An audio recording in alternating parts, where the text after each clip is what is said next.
UFC Fight Night Barboza Lee preview and predictions with Brendan Dorman, UFC Glendale recap and fallout, and we will be looking back at MMA history with Dan Movahedi. This is Dad and Till. Tune into Obviously Fight Talk. Welcome along to Obviously Fight Talk episode 109. This is Noel O'Keefe and I am joined as always by Mr. Robert Palin. You alright, man? Yeah, not bad. You alright? Yeah, a bit sore, aches and pains, home improvements. Great show. Do you remember that show? Home It's fairly decent, yeah. Wait, is that he's doing? Yeah. Tim Allen. Right? Something like that, wasn't Tim it? Allen. Yeah, no, was it Tim Allen? Was it Allen? Yes, he played Santa Claus as well. Yeah. I was talking over the fence to his neighbour. And Buzz Lightyear. Great stuff. Great stuff. Away from Buzz Lightyear. Episode 109, proudly brought to you as always by Fight Store Ireland, MMAmix.com, and to Feel Supreme, feelsupreme.co.uk. As always, with us here, and obviously Fight Talk. So this week we will be looking back in MMA history. It's a cracker, won't give it away at the top of the show. We'll also be talking and previewing, looking ahead to Barboza and Lee with Brendan Dorman. We'll be looking back at UFC Glendale, talking recap of the fallout of what happened. But we will be starting where we always start, with the obviously Fight Talk Quick-Fire news. This is where we've got 2 minutes on the clock and what he always does. Rob definitely is not prepared for the 2 minutes on the clock as he reaches for his phone. But before we do that and Rob's setting up, just want to shout out, if you're joining us here for the first time, you've seen the show, hit sub. So just hit below on the sub and share it. Get it out there, word of mouth, because it's really me and Rob, and emphasize on Rob pushing the show and getting it out there. So like and subscribe. We have new shows out every Tuesday, and you don't just have to look at our pretty faces. That's again more so aimed at Rob. But you can listen to us on audio. So go to anywhere where you get your podcasts and type in obviously Fight Talk, hit subscribe, and we're there. Your clock ready? Yes, it's ready. I really emphasised the clock that time. 2 minutes on the clock. Here we go. IMMAF or IMAF and WMMAA merge. Global Association of International Sports Federations. Under GAISF criteria, only one governance application can be made per sport, and so the amalgamation is expected to further qualify MMA's bid. The agreement also strengthens MMA's application by delivering the required number of organisation members, federations to be recognised by their Sports Ministry of National Olympic Committees. That's really big news for MMA, worldwide and regional here as well, Rob. Yeah, so the gist of it is that you had two bodies, both kind of vying to be the international, global representation of the sport of mixed martial arts. Both of them have merged now. So under the Sports Accord, or now it's called GAISF, Sports Accord was way easier. Just keep much that easier, much easier. You have to have one body that represents it, and you have to have a certain number of states in that. So now that they both merged, you have enough states, you have one body, so that obviously puts MMA forward to be basically recognised as a sport, and then possibly Olympics as well. Olympics. But yeah, I know they've talked about the Olympic thing before, and how they sort of discussed it as well was, they'd have to adjust the rules a little bit, like be it possibly shin guards and head guards and stuff like that. But that's way down the line. But just in general, from me looking at the regional side of things, it could be good as well, because every show would have to live by certain standards. I know at the moment as well here in Ireland, obviously there's a lot up in the air with MMA, and this could be something that could tighten that a little bit as well, I think. Yeah, definitely. It's always a good thing. Like the UFC, when they first started, they pushed towards regulation. It's always a good thing when a sport pushes towards recognition. So I think it's only going to be a good thing. Will MMA as a sport get into the Olympics? That's another question. It's hard to say. I wouldn't be confident that it would straight away, but you never know down the line. Already with the amateur rules, you were saying changing the rules. They've already done that with the IMAFs. They have shin guards. There's no elbows, that kind of stuff. I just think Olympics is probably too far down the line. I don't think that, but to be recognised as a sport, I think, is a big thing. Like a lot of, like, obviously we consider it a sport, but you only have to look at like your local. Like I was watching that Cutting Edge the other night, and they were talking about MMA, and they were just laughing that people even consider this a sport. So ridiculous. Yeah, that's a big one. Holly Holm has been scheduled to take on Megan Anderson at UFC 225 on the 9th of June in Chicago. This will be Anderson's debut in the promotion after vacating her Invicta FC title. This is one that a lot of people, it looked like it was going to be Cyborg, and like I don't think she's got much easier of a task coming in and taking on Holly Holm. Holly Holm is one of the most well-rounded mixed martial artists in the women's division, both at both weight classes. So Megan Anderson here, no matter what she is, she's going to be thrown into the fire or the frying pan. In this case, it's the frying pan. It'll be interesting with all the talk. Everyone goes on. The one quality they give Megan Anderson is, oh well, you know, she's a natural 45er. Yeah, you know it's always the talking point. She's a natural 45er, but you know that's all well and good, natural 45er. But you got your hands full with the preacher's daughter here in Holly Holm. I don't like the matchup. I don't like the matchup. I wouldn't have liked her to fight Cyborg either. And as you said, I don't think this is much easier of a task. And then putting into perspective as well, like if she came in and fought Cyborg and lost to Cyborg, that's, you know, it's a bad loss, but it's Chris Cyborg, and that's not taken away from Holly Holm. But then if she comes in, doesn't fight the champion as a girl who's vacating her title, and then lose to a girl who just lost to Cyborg, I think it's a bad look for Megan. So I don't like the matchup. I think she should have come in and fought somebody a couple of steps down. I know the division is new and there's actually not too many in that division. Well, there's randomly, yeah. Although she's going back down, isn't she? So I know there's not too many options, but I just don't like the matchmaking. I don't know. I don't like it. And I'm not sure why. I can't put my finger on it. I'm not saying it's a bad fight, and I'm not saying Anderson can't win it. I just think that this is a huge test. Anderson is 7-2. She's 7-2, and in her last fight against Charmaine Twee, she looked good. She got the finish, but she didn't look hugely comfortable on the feet. I think Holly Holm is a really, really difficult fight. She can win it, but I think I don't know. I don't really like the matchup. But the card itself is excellent. Another fight that was announced that's getting a lot of discussion. The O must go for one of these fighters. CM Punk versus Mike Jackson. CM Punk's always gone. Yeah, but the other O. Alright. Well, not, yeah. The win. I don't care. CM Punk. I'll be honey dick like I was last time. Yeah. But the photographer versus the wrestler, huh? Yeah, interesting. Moving on. And I won't spurt me way through this one. No, I will, yeah. Jesus Christ. Rob does the news up and he gives me all the long Just read the first paragraph. Formerly known as the World Series of Fighting, Professional Fighters League, PFL, will make millionaires of 6 different fighters by the year's end. That's according to PFL CEO Peter Murray. PFL kicks off a 7-week regular season run on Thursday, June the 7th at the Hulu Theatre in Madison Square Garden, New York. After the conclusion of the regular season, playoffs will culminate in a season-ending event in New York where champions are crowned and checks are issued. I didn't write that. That was brilliant. Okay, so PFL, I think... Break it down for me. Regular season. Are we talking like the NFL here where you have your division and you play and you get points? Pretty much. I think they're trying to structure it like a traditional sports league. So it's like you have fights, normal fights that are on, and the way they're going to be paid is going to be like any other fight that you'd have in any other promotion. You get your win bonus, your win money, your show money. It'll work like that. You'll get points based on your wins, your losses, your finishes, all that kind of stuff. And then as far as I know, it looks like the people with the highest amount of points in the divisions will go into a tournament of sorts. This sounds wonderful on paper. It sounds wonderful on paper. Injuries happen. Injuries is a bad one. Injuries is a bad one. And am I right in saying that where PFL not saying that they're paying salaries to fighters and not paychecks? Yeah, so Ryan Thomas MMA on Twitter, I've seen this on Reddit today. They put up basically evolution of PFL's statements regarding what's going to happen, and they've changed a little bit. So basically, evolution of bullshit. Yeah. So at first they said it's going to start in June instead of January of 2018. Or no, it says they're going to start in June now instead of January 2018 based on the first one. 6 weights, not 7. This was the initial one. No less than 3 fights promised. Now it's no less than 2 fights promised. So basically a guaranteed 2 fights a year where they said 3 originally. And then basically a salary for fighters. So they were supposed to get a monthly wage of sorts.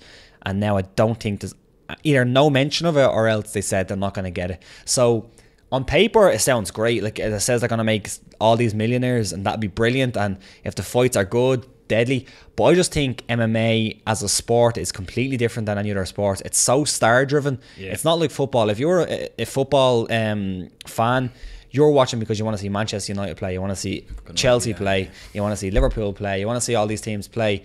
If somebody gets injured, if whoever the star player gets injured, you're still going to watch that team. I don't know if you're still going to watch a fight if the guy that you really like falls out or he doesn't go through. So I think it's such a star-driven sport. MMA here, what I think what they're trying to do here is they're trying to reinvent the wheel. Pretty much. Bellator done it for a long time. Not the exact same, but they've done tournaments, I just think it's a wonderful idea. Wrote down on a pad in probably a beer mat when you're in a pub going, that's a fucking great idea. Yeah. They all do like that. But no, I think in theory it's not going to roll out. Yeah, it's a weird one. Team Rhino head coach Andy Ryan joined Noel McGrath and Pete Carroll on this week's episode of Talking Brawls and revealed that he and his Battlezone Fighting Championships team will be starting up a Cage Warriors Academy in Ireland, and that's via Severe MMA. Battlezone, one of the longest standing shows in Ireland. It's great because basically with this, it's going to be a platform for amateurs where they can go and they can fight. What I get from this is reading it briefly as well, and just looking at the other statements and other shows with Cage Warriors, is that you find the best amateurs in regional areas, almost like what we're saying with the PFL, and then you square them amateurs off against another bunch of amateurs and their amateurs, and it sort of builds and it gives a platform. Cage Warriors back in it, you know what I mean? You only have to look at Cage Warriors, the big promotion in they've had huge success in Ireland, Cage Warriors, so it makes sense for them here. In Ireland, it's good again. It's going to be more shows for amateurs. I know something that's a bit of a hot topic. You only have to look at Facebook and follow a few people, and you'd see the topic of the lack or the number dwindling of shows here in Southern Ireland. Some people have their thoughts on it, and the reason being, other people think it's due to attendance and stuff like that. But the actual grassroots MMA shows, there's not as many as there used to be. Battlezone is one of them surviving ones. Like you used to have Rumble and Rush, Rush and Man of War. These are just top of my head. So this again, it's good for Irish MMA. It's good for young fighters. Hopefully more platform for amateurs to showcase and to go on and to get experience on good stages and have the potential of going on to Cage Warriors prelim cards and stuff like that, to fill the cards and stuff like that. So yeah, I think it's a good thing for Irish MMA. Yeah, I think it's very good. Yeah, like there's absolutely no complaints, and Andy Ryan's a perfect guy to help run it. So I think it's great news. I'm just glad there's going to be more shows, and then obviously having that Cage Warriors back in. I don't know if these are on Fight Pass, these academy shows. I'm not sure. I don't think so. I don't think so. But it's still a pretty big kind of thing to have in your record. Cage Warriors. Fairness, Battlezone always was. Battlezone's always a great card. Always well matched. And I know Andy works closely with Cage Warriors when they come over here. Wink, wink. Nice of Andy getting me that Cage Warriors gig. But I think it's good for Irish MMA. Light heavyweights Ovince St-Preux and Tyson Pedro have been added to the UFC Singapore card. You like this fight? Yeah, I think it's a great fight. Now, I think when you look at it, Tyson Pedro, good prospect in the division, OSP, a bit of a vet.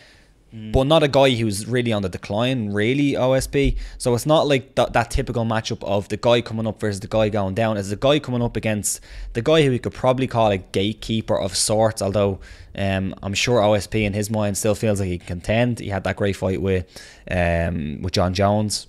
You have some people talking, but I like the fight. I think it might be a little bit early for Tyson Pedro to get someone like OSP, potentially. I think he's too wily of a vet.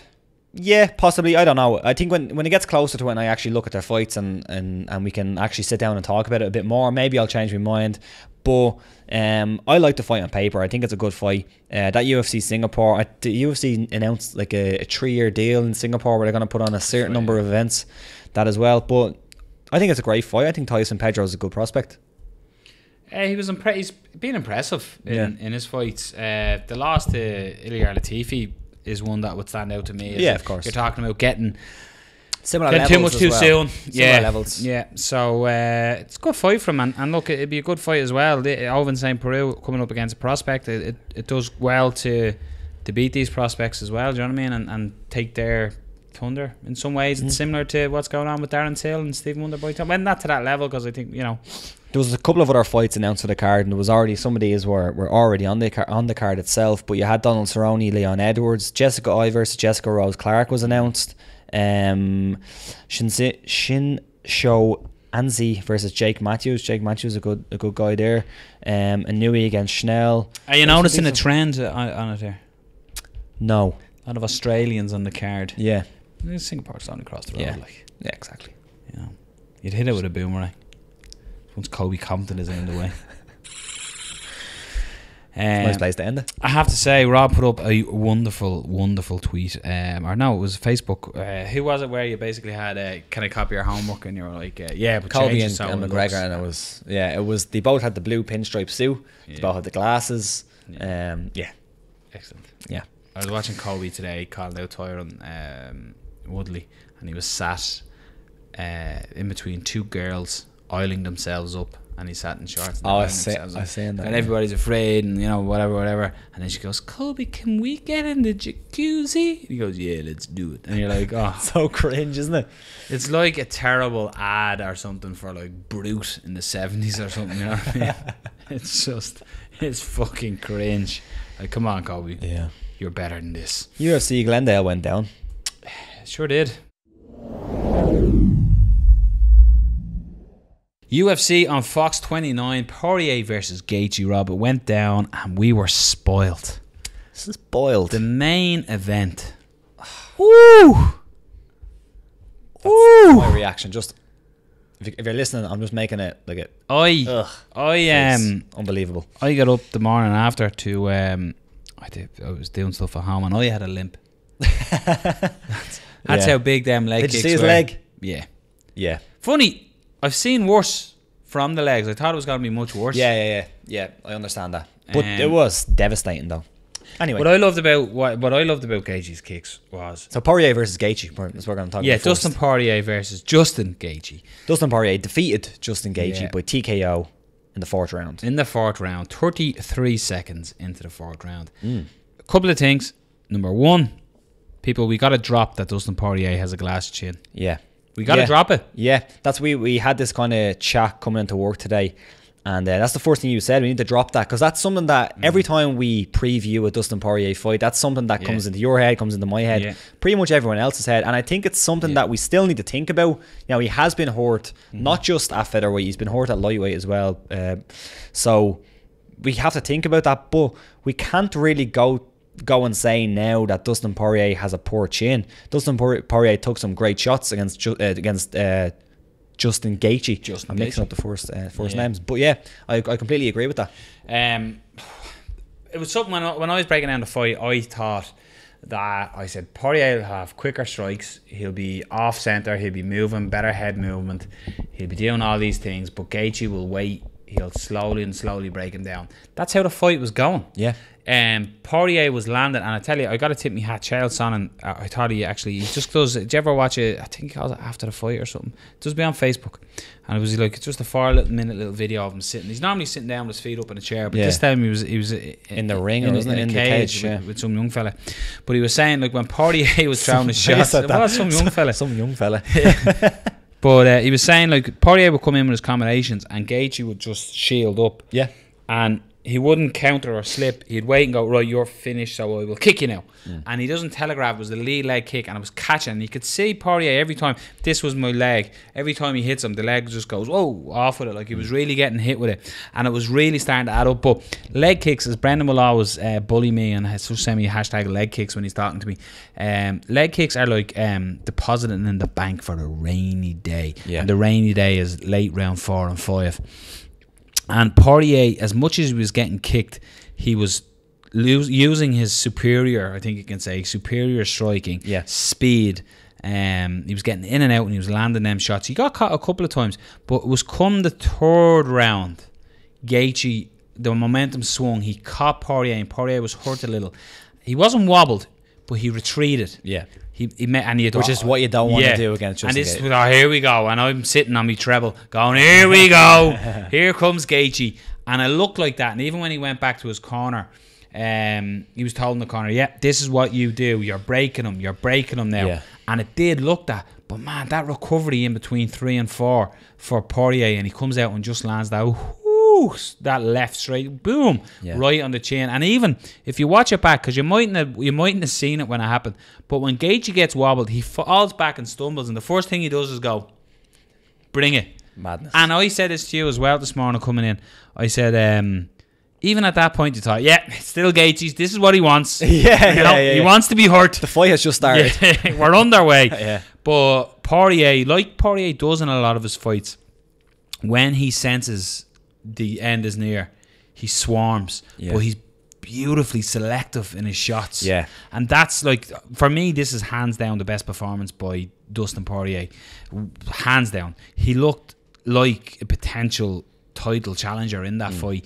He weathered an absolute storm in them leg kicks. Like, I think Justin Gaethje fights anyone in that division, and that's how the fight's going to look. It's going to be a war, and I think if you come out on the other end of that war, it's good for you, it's good for your career. I couldn't believe the stats. I think it was up and around 140 significant strikes to the dome of Justin Gaethje. For me, watching the fight, I'm like, man, he's got to, like, he is a talented wrestler. Yeah. Use that shit. Yeah. Like, when Poirier had him hurt, go for a takedown, you know, go for something. And as again, we were talking coming into work, like, Poirier's leg was that chewed up that I think the takedown was there, and it would have been a lot easier. I think it was a 3 and 4s. I think he was almost a sitting duck for a takedown, but it was one thing that I was thinking during the fight, and I tweeted, was that there's a different fighter in Justin Gaethje, but I don't think he really wants to show that different fighter. There really is. There's a guy who can be technical enough on the feet. He's defensively okay. Like, he'll just cover up, as you said. He'll just shield up, and a lot of the shots do get through. But he's fairly light on his feet when he wants to be. He has great leg kicks. He's not that much of a counter puncher, but he can land. It's not like he only goes for that one punch. He'll throw combinations. But then that wrestling is there, and you're seeing it, and you can see when somebody tries to take him down. His takedown defense is brilliant. And that's there, but I'm not sure he even wants to show that side of him. He said something brilliant after the fight, and I just thought it was just typical, and it just defined who he is as a fighter. He just said that every fight that I'm going to get in is going to look like that. I'm not fighting for the win. I'm fighting to entertain the fans. And if you don't come to see me in my next 5 fights, because he said he has 5 fights left, you're going to miss out. And if any of his fights look like that, coming up to the end, it's going to be incredible. He reminds me, and again, I do think somebody tweeted this, so subliminally I'm picking up on it, but it does, I can't remember who it was, but he reminds you of a fighter from the Pride era. Yeah. You know, he has that sort of out in my sword sort of will, I'm here to entertain you, you know, and like the whole famous, are you not entertained? We were entertained, and potentially Justin Gaethje's had 3 fights in the UFC, and they've been 3 fight of the nights. Yeah, like Justin Gaethje, I don't think we ever thought, we said it when he came into the UFC, I don't think we ever thought his style of fighting would work against the top guys. Yeah, we said that, And I think, you know, what Dustin... Yes, we said that, yes. No, I think what Dustin Poirier done kind of proved that he's one of those top echelon guys. I think he's proved a lot of people wrong, especially in the chin region, as we said. But, like, taking a shot or taking multiple shots to land one shot is never a good thing for a fighter to do to have success up until a certain point. And I think Justin Gaethje has found that point. Now, who will fight next? I don't know. Who can he have success against? Yeah, craziness. You probably would fight Tank Abbott as well. Well, although Tank Abbott's about 60 now. So, Justin Gaethje, phenomenal fight by both. Great win by Dustin Poirier. And this is what I was talking about a little earlier when I was saying about grabbing the up-and-comer, the prospects Thunder. Not that like Justin Gaethje has a lot of hype behind him for obvious reasons. Like a win, I think a win off Justin Gaethje, especially coming through that style of fight, is a big feather in anyone's cap. But you look at like Poirier's last fights, he beat Anthony Pettis, the no contest with Eddie Alvarez and Jim Miller. So you're looking at Eddie Alvarez, former champion, Anthony Pettis, former champion, Justin Gaethje, former champion. Yes, different promotion, but you know, big reputation. He's been in there, and like I just think Dustin Poirier, it's all of a sudden he's in that purple patch of his career, and he looked absolutely phenomenal, and he looked comfortable as a main eventer as well. He really did, and I just his didn't look like he was slowing down. Brendan called it as well. What did he say? The stutter step. Oh, you even done it there. The stutter step finish, but it was a beautiful finish. But what impressed me so much about Poirier was his calmness in that madness. The whole, you know, and all that malark. But he did stay calm in the storm. Like when he was getting hit with them, at one stage you could see he changed his stance. Yeah, but he went straight back to it. He's just obviously not comfortable fighting the other style. But yeah, like those shots you brought it up there a minute ago. Those shots where he was patting at the arms, and then throwing a big shot, mixing up the rhythm. It was Nate Diaz or Nick Diaz. It was beautiful, but it was also defensively sound. Like he didn't get hit too much to the head, and that was what Dustin Poirier, like that was his kryptonite. He got hit too much, and he got hurt too much. He got hurt maybe once. And if you fight Justin Gaethje for the best part of 4 rounds, Yeah. you're gonna get hit. Pace was incredible as well, wasn't it, for the fight? Yeah, it was incredible. The tempo. And he didn't get tired, which is very, very impressive. Like Justin Gaethje started getting tired. Incredible fight. But what I think it shows as well is it shows it too. Like if you go back to the Joseph Duffy fight with Poirier, he showed excellent grappling in that fight. So Dustin Poirier really has shown, you know, all facets and new armory in his weaponry. You know, so I was highly impressed by Dustin Poirier. Justin Gaethje, he sort of set up by saying, you know, if you're not going to see me in the next 5 times, you know, it's goodbye, you know, and like, man, he's one of these fighters that, you know, people are going to go, holy fuck, like he's like a modern day Diego Sanchez or something like that. That sort of head down, throw leather, but he can fight. It must be weird as his coach knowing that he has that wrestling. Just take him down. Just take him down. He's there. His leg is like a tender. He's made from something different. Yeah. He's definitely made from something different. He's fun. He's fun. Your current main event scene, Cowboy Alex Oliveira taking on the natural born killer in Carlos Condit. As anybody who listens to this show regularly would know, Carlos Condit is my favourite fighter who ever walked to the octagon. Modern, I suppose. Chuck Liddell's the man. But Condit, I loved him. And this is weird because when I was talking to you this morning, I was there going, might be time to hang him up. And then I was listening to Luke Thomas, and I was sort of going, yeah, he does have a point, you know. Carlos was looking good in this fight. He was looking good. Now, not great. No, not great. You know, not Carlos Condit of old. Yeah, but like he's now on a 4-fight losing streak. Yeah. It's insane. Although he did beat Robbie Lawler. Yeah. But he was doing what I liked what Carlos was doing here, and I was like, yep. Mental note here of what he's doing here. When Oliveira was in on takedowns and working, and they were sort of in a bit of a scramble, they'd be tied up against one, and he'd drop for the single and drive through. Yeah. And I was like, I'm loving that. His jiu-jitsu, like he got the back of Oliveira at the end of the first round. I thought, Carlos looks fantastic here. And then the up kick really affected him. It looked like he fell into that guillotine, but he had a bad cut as well. And I was like, the fight's on now. Carlos Condit's got blood rolling down his face. He's gonna kick ass. But like, if this fight was 3 years ago, 4 years ago, Alex Oliveira doesn't beat Carlos Condit. We don't think. That's the decline that Carlos Condit, I'm not going to say, like, he didn't show, like, the last time you watched BJ Penn, you're like, oh, man, hang the gloves up. Yeah. But he's not a top 10 welterweight anymore. Yeah, like, when you have the discussion about Carlos Condit and how he looked, you're getting into the BJ Penn territory in ways, as in you're talking about when you're saying he didn't look bad in that fight, and when you're bringing up the point of he didn't look bad in that fight, you're kind of in the wrong direction with a fighter. You want to be saying he looked good or he looked great. You don't want to be saying, oh, he didn't look bad. Something you said as well, though. Oliveira looked like he was so much bigger than him. Yeah, I don't think Carlos Condit, like, so is that the evolution of MMA as well? So, yeah, that's every sport. It just seems like in every sport the athletes get bigger, they get stronger in every weight class, in boxing, in MMA, and then even in like the likes of football and stuff. They're the same weight guys, but they're just bigger and physically stronger. And it seemed like Carlos Condit just was a much smaller guy in there, which is kind of surprising considering Alex Oliveira fought a lightweight as well. So, like when you think about it, I know it's 2014, but Tyron Woodley, he injured his knee. Then he absolutely murked Thiago Alves in that fight. Robbie Lawler potentially fight of the year that year. He won that, but the judges scored it as a split loss.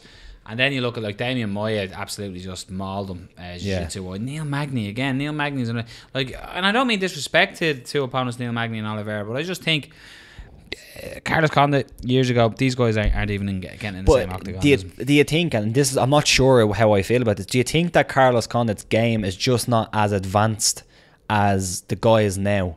As in, back in the day, he had a pretty advanced game compared to the likes of the other guys, but maybe those few years, those 4 or 5 years where Carlos Condit has come up and he's kind of declined, has his game is not as advanced anymore? I do think takedown defense is way more important now than it was, because right now a guy can get so much control with his takedowns. Not that he couldn't back then, but I just feel like, well, it's evolved, it's got better. Yeah, I think not just takedown defense, but Carlos Condit off his back as well. Used to be great off his but back, he still is great off his back. Is, but I think a lot of guys have got much better just being way more defensively sound on top. So I don't know. Maybe his game just hasn't evolved as much as you'd hope it evolved. His takedown defense definitely hasn't.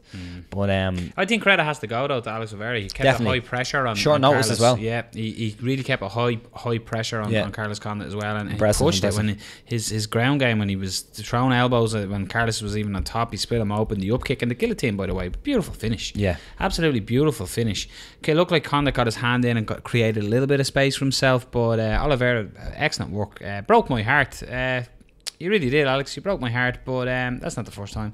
Won't be the last time. One of the most hyped and talked about fighters on the card, I think it's fair to say, Rob. Yes. Adesanya taking on Vettori. A lot of people. This is what I find very funny, and I think, in fairness, Israel wasn't that impressed himself, but a lot of people build these young prospects up, and then they go in and they don't get a highlight reel knockout, and people go, look, we done this last week with Khabib. People are like, he didn't finish him. Yeah, the expectations are so high. 5 rounds and he didn't finish him. And it was the same, I felt, the reaction here to Adesanya. Like, Verdetti, right, he's a big bulk of an Italian, right? He's a heavy-headed bloke, right? Yeah. It's going to be a tough fight for anyone, I think. He's a big, strong 85er. And, like, I thought Israel, he controlled the fight for most parts. His range, I said it to you, I'm raging I didn't come up with that analogy of the two magnets against each other. Just every time Verdetti started through, went, no, I'm not there. No, just I'm a complete control of range. Legs aren't there. Yeah. And it was phenomenal. But I said it to you as well today. I said, I just fear overconfidence. Possibly. And by overconfidence is almost underestimating. Like, sometimes when you're that confident, when you hit the guy with your best shot and he's still standing looking at you, are you like, ooh, hold on. Yeah. So when you fall in love with your power, and your power or your whatever your skill set is finishing people, when the person's still standing looking at you, are you going, ooh, do you have that in you to keep going? And like for me, I thought Israel, I thought he looked impressive. I was impressed. Like for a guy who's only on the way up, and again, this is the danger of hype trains. Hype train is the wrong thing. People build people up to put them down. But he's only in his second UFC fight. Only his second UFC fight, and people are now going, he's not what he was. Come on, lads. Yeah. They're like, for someone to make only their second UFC fight, his composure was phenomenal in there. I thought he picked Vettori apart. He was out of the way. His only thing was when he got taken down. Yeah, and a couple of things on this. I think you're spot on with the almost not even overhype, and I think Israel should be hyped. I think he should be, I'm not going to say overhyped, but people should be looking at him as a potential superstar. I think you really should. But I also think that you should grade them where they are right now. He's not at that level. He's not going to be a champion in one fight. He still is a developing guy. And if you look at Marvin Vettori, and this is taking nothing against Marvin Vettori, it's almost a compliment. It's Marvin Vettori's style, if he was better technically, is a nightmare matchup for Israel Adesanya. It really is. It's a high pressure guy who's going to put the pressure on you, who's going to come through your strikes. He's not going to let you get range. He has decent wrestling. He has decent top control.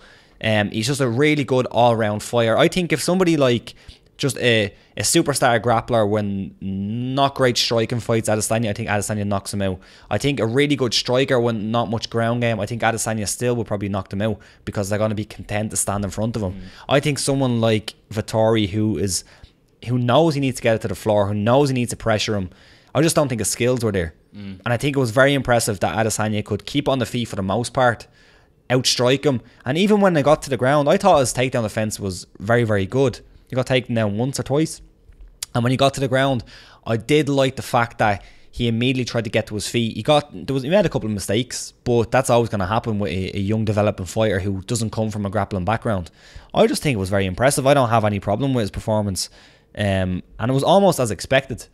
And I also think if you look at the actual Tapology win by decision split, don't know where that split decision came from. He said it himself. He said these judges need to be tested by USADA because they were as high as fuck. Yeah, you can give him Vettori a round for where he got Adesanya down, but wow. Yeah, wow is the best way to finish that, I think. A lot of people contested this one as well, Rob. Michelle Watterson, the karate hottie against Courtney Casey. Did you think it was the right decision? It was close, but I thought it was right. Yeah, I picked Waterson, so maybe, you know, you have that kind of internal bias where I'm not really trying to be biased, but maybe because I picked her, I'm thinking that way. But I felt like the decision was fine. I wouldn't have a problem if it went the other way. I thought Waterson looked great. I think the one thing that came from it is that Waterson is crazy undersized for that weight. Like, she should definitely be fighting at atom weight. She said she doesn't want to make that weight anymore, and of course the division isn't in the UFC, so that's a big problem. But she looks so much smaller, like so much smaller in there. A couple of notes just looking down the card. We got to give a shout out to Yushin Okami getting a win. Big Yushin hasn't been he's been, you know, been away from the promotion and is back, but as well something that has only ever happened once in the UFC before. Yeah, an omoplata took place. Yeah, and it was very impressive because Arjun Buller was probably pretty much on top in that fight. He was using his excellent wrestling credentials. I'm gonna say Adam, because I can't pronounce his second name, his Polish name. Although you've announced a lot of Polish, we'll go with that. He was on the bottom for a lot of it, and the way he got the omoplata was interesting because it was up against the cage almost, and there wasn't a whole lot of room to get it, and he snuck it in very, very deep, and it looked very painful. He tapped almost immediately. Deep. But yeah, there was some other very good performance. Big knockout. Yeah, Brad Tavares, good win. It looked like it was going to be a usual Brad Tavares, this good decision performance, nothing wrong with it. But then he got the finish. Gilbert Burns, his knockout was beautiful. Gilbert Burns is known as mostly a submission artist, but lands a big shot and folded Moret. Moret almost smacked his face off his knee. It was vicious. The other one on the card, Perez against Machi Lopez. Perez, I like Perez. I think he's a good little fighter. I think he's a decent prospect as well. John Moraga is a good shout out as well. Oh, to go from almost retiring now to a 3-fight win streak, I think. That was very, very impressive. Wilson Hayes, I'm not sure where he is after that Demetrius Johnson fight. He just doesn't look like the same guy. Now, in fairness to Wilson Hayes, his father had died leading up to camp and that, so you know. Cut him some slack there. Carlos Jr. with a big finish over Tim Bosch. Tim Bosch to me just didn't look right. No, he didn't, and Tim Bosch has been around for a long time. Who knows if Tim Bosch has always been the guy who is gonna give you a really tough fight. Didn't look hugely tough in this one, but the great win for Shoeface. All in all, though, I think Salikov was a good performance. The king of kung fu, good knockout as well. I think UFC on Fox delivered. Yeah, and I was actually very surprised to read today that the numbers aren't great on it. Yeah, like what the main event, Dustin Poirier. Yeah, like just people need to tune in for Justin Gaethje. Come on, man. I would watch Justin Gaethje outside the local chipper. Like, yeah, not even fighting, just standing chipper there. Here for Americans is a takeaway, like it's an Italian where you get your fish and chips and stuff out of. So just we've had it's the most un-Italian thing. Yeah, we've had this thing of chipper. What's a chipper? So it's where we get all our batter burgers, our batter sausages, our terribly unhealthy food. Yeah, pretty much. Takeaway, delicious. Yeah, delicious. That was it. There's some fights this weekend. More fights. I swear to fucking God. You swear that's what we had to talk about on this show, isn't it? It's all we talk about on this podcast. Yeah, I know. Fucking MMA. Like, can we not stretch it out a little bit? Politics. Yeah.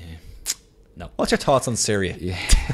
UFC Fight Night 128, Barboza versus Lee goes down this weekend. Cracking main event, and we've got a cracking man to talk about it.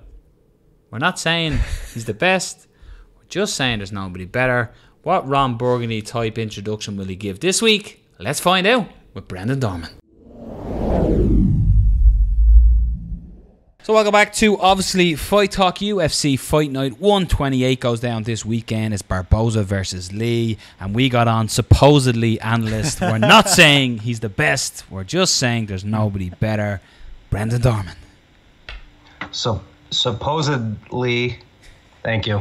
Let's do this, gents. This is a sneak up out of the weeds, cracking fight card on Saturday night, lads. Love it. It's literally, we were like, what we're going to talk about this week when we're doing the show, and then we went, the card this week, we'll obviously break it down. And I turned the card on and went, this is not a pay-per-view. Yeah. This is all the hallmarks of a pay-per-view card. Yeah, minus like a title fight. Pay-per-view, like super draw. Yeah, exactly. Minus a title fight. Yeah. There's no like there's no lightning rod at the top. But every other fight is fantastic. You know. Can we not throw an interim title in there and make this a pay-per-view? No? There's only 40 in rotation. I think it's fine. Yeah, that's fine. It's below 50, yeah? Yeah. Once it's below 50. Yeah. Let's start at the top, though, gentlemen. Let's look at Edson Barboza taking on Kevin Lee. And this has potentially fight of the year so far happened on Saturday night. Does this potentially have the chance to go and compete with that? No. Yeah. I can see one or the other dominating, honestly. I see a terrible PR person. His reaction was hilarious. He just goes, okay. Sorry, man. Come back. Just, Jeez, you know, you try to build something up like. I think it's a stylistic thing. I agree. It's not.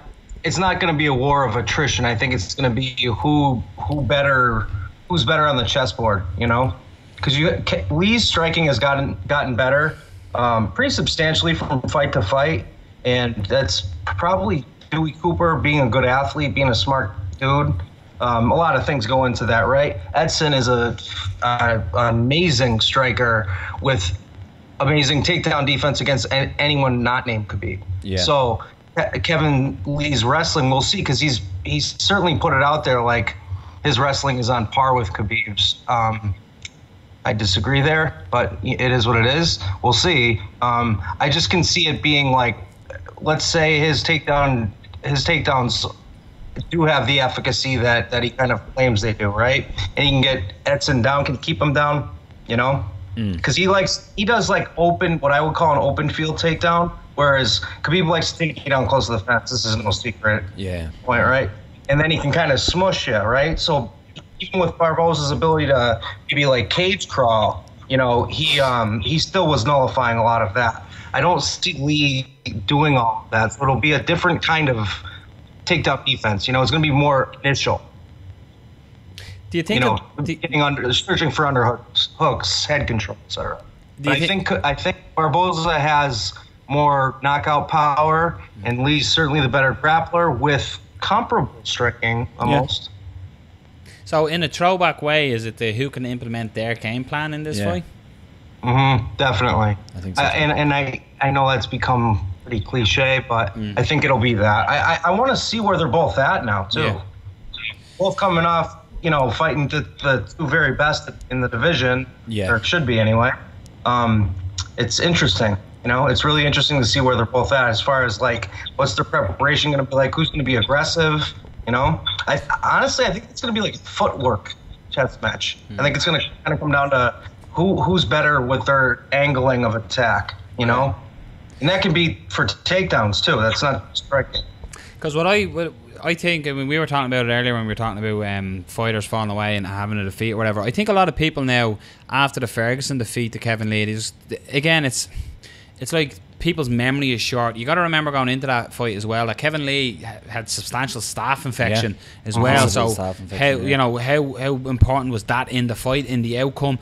So I think as well coming in here, you're going to see a different Kevin Lee. And again, it's quite, you know, fans will forget that aspect, that his last defeat against Tony Ferguson, who was up until last week the interim champion.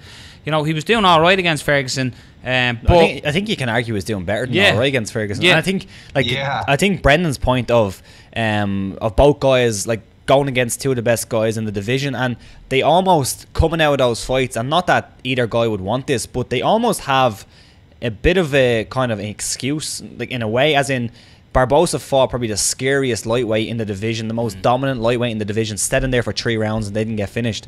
And then Lee went in there against a really, really tough guy in Ferguson who became the interim champion with staph infection and had him mounted in the first round. Yeah. And who knows, if he didn't have staph infection, could he have finished him? Yeah. Maybe. It's an argument there. So both guys coming in with confidence. It's a noteworthy question. Exactly, yeah. Both guys will be coming in, I think, with a lot of confidence. I think maybe Lee will be coming in with a little bit more because that loss, I think, for Edson against Khabib was very, he was getting beat up, but both have coming in. It's not they're coming on off bad losses. They're coming on off losses that are fairly acceptable by looking at them, you know. Well, the whole levels of this game, I think, comes into it, and Ferguson and Khabib are top of the level department of food chain. Yeah. So the guys fell short just at that end. But this is the big one as well. With the both coming off losing, I think that's a big part as well. Is that Kevin Lee had his moments, he had his success against Ferguson, while Edson Barboza was just absolutely dominated for 3 rounds. Yeah. So momentum and confidence, and how big a part does that play in the fighter's main game? You know, like coming off.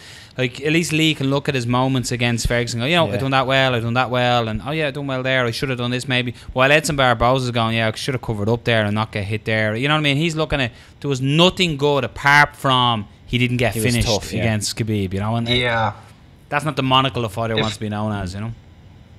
What I was going to say is if they're doing, I don't know, not every fighter watches film, which is really unfortunate, really. Really. Kevin Lee can watch film from his fight of the 2, his last fight, and gain something from it, right? Yeah. Barboza's got to do some film watch on Lee, if that makes sense. Yeah. There's nothing by watching the Khabib fight he's going to learn about himself. Yeah, that's a good point. Not really. I mean, very little. Yeah. Kevin Lee can see where he might have made a mistake or two, you know, and where he did well, too. Part of coaching and film study, I mean, my breakdowns are positive. They're not. I don't ever try to look for chinks in the armor. That costs you money. You know what I mean? Like I'm celebrating someone's technique. Yeah. So I think they're coming in at this. Yes, they both lost to 1 and 2. If you put Conor in there, 1, 2, and 3 in no particular order in the division. So there's no shame in either loss, but they're very different losses. You know. Yeah. Like you said, you have the staph infection, you have the tough weight cut, et cetera, against another guy who's completely healthy on a full camp, you know, with notice, who just ran into that bear like everyone else, you know? Yeah.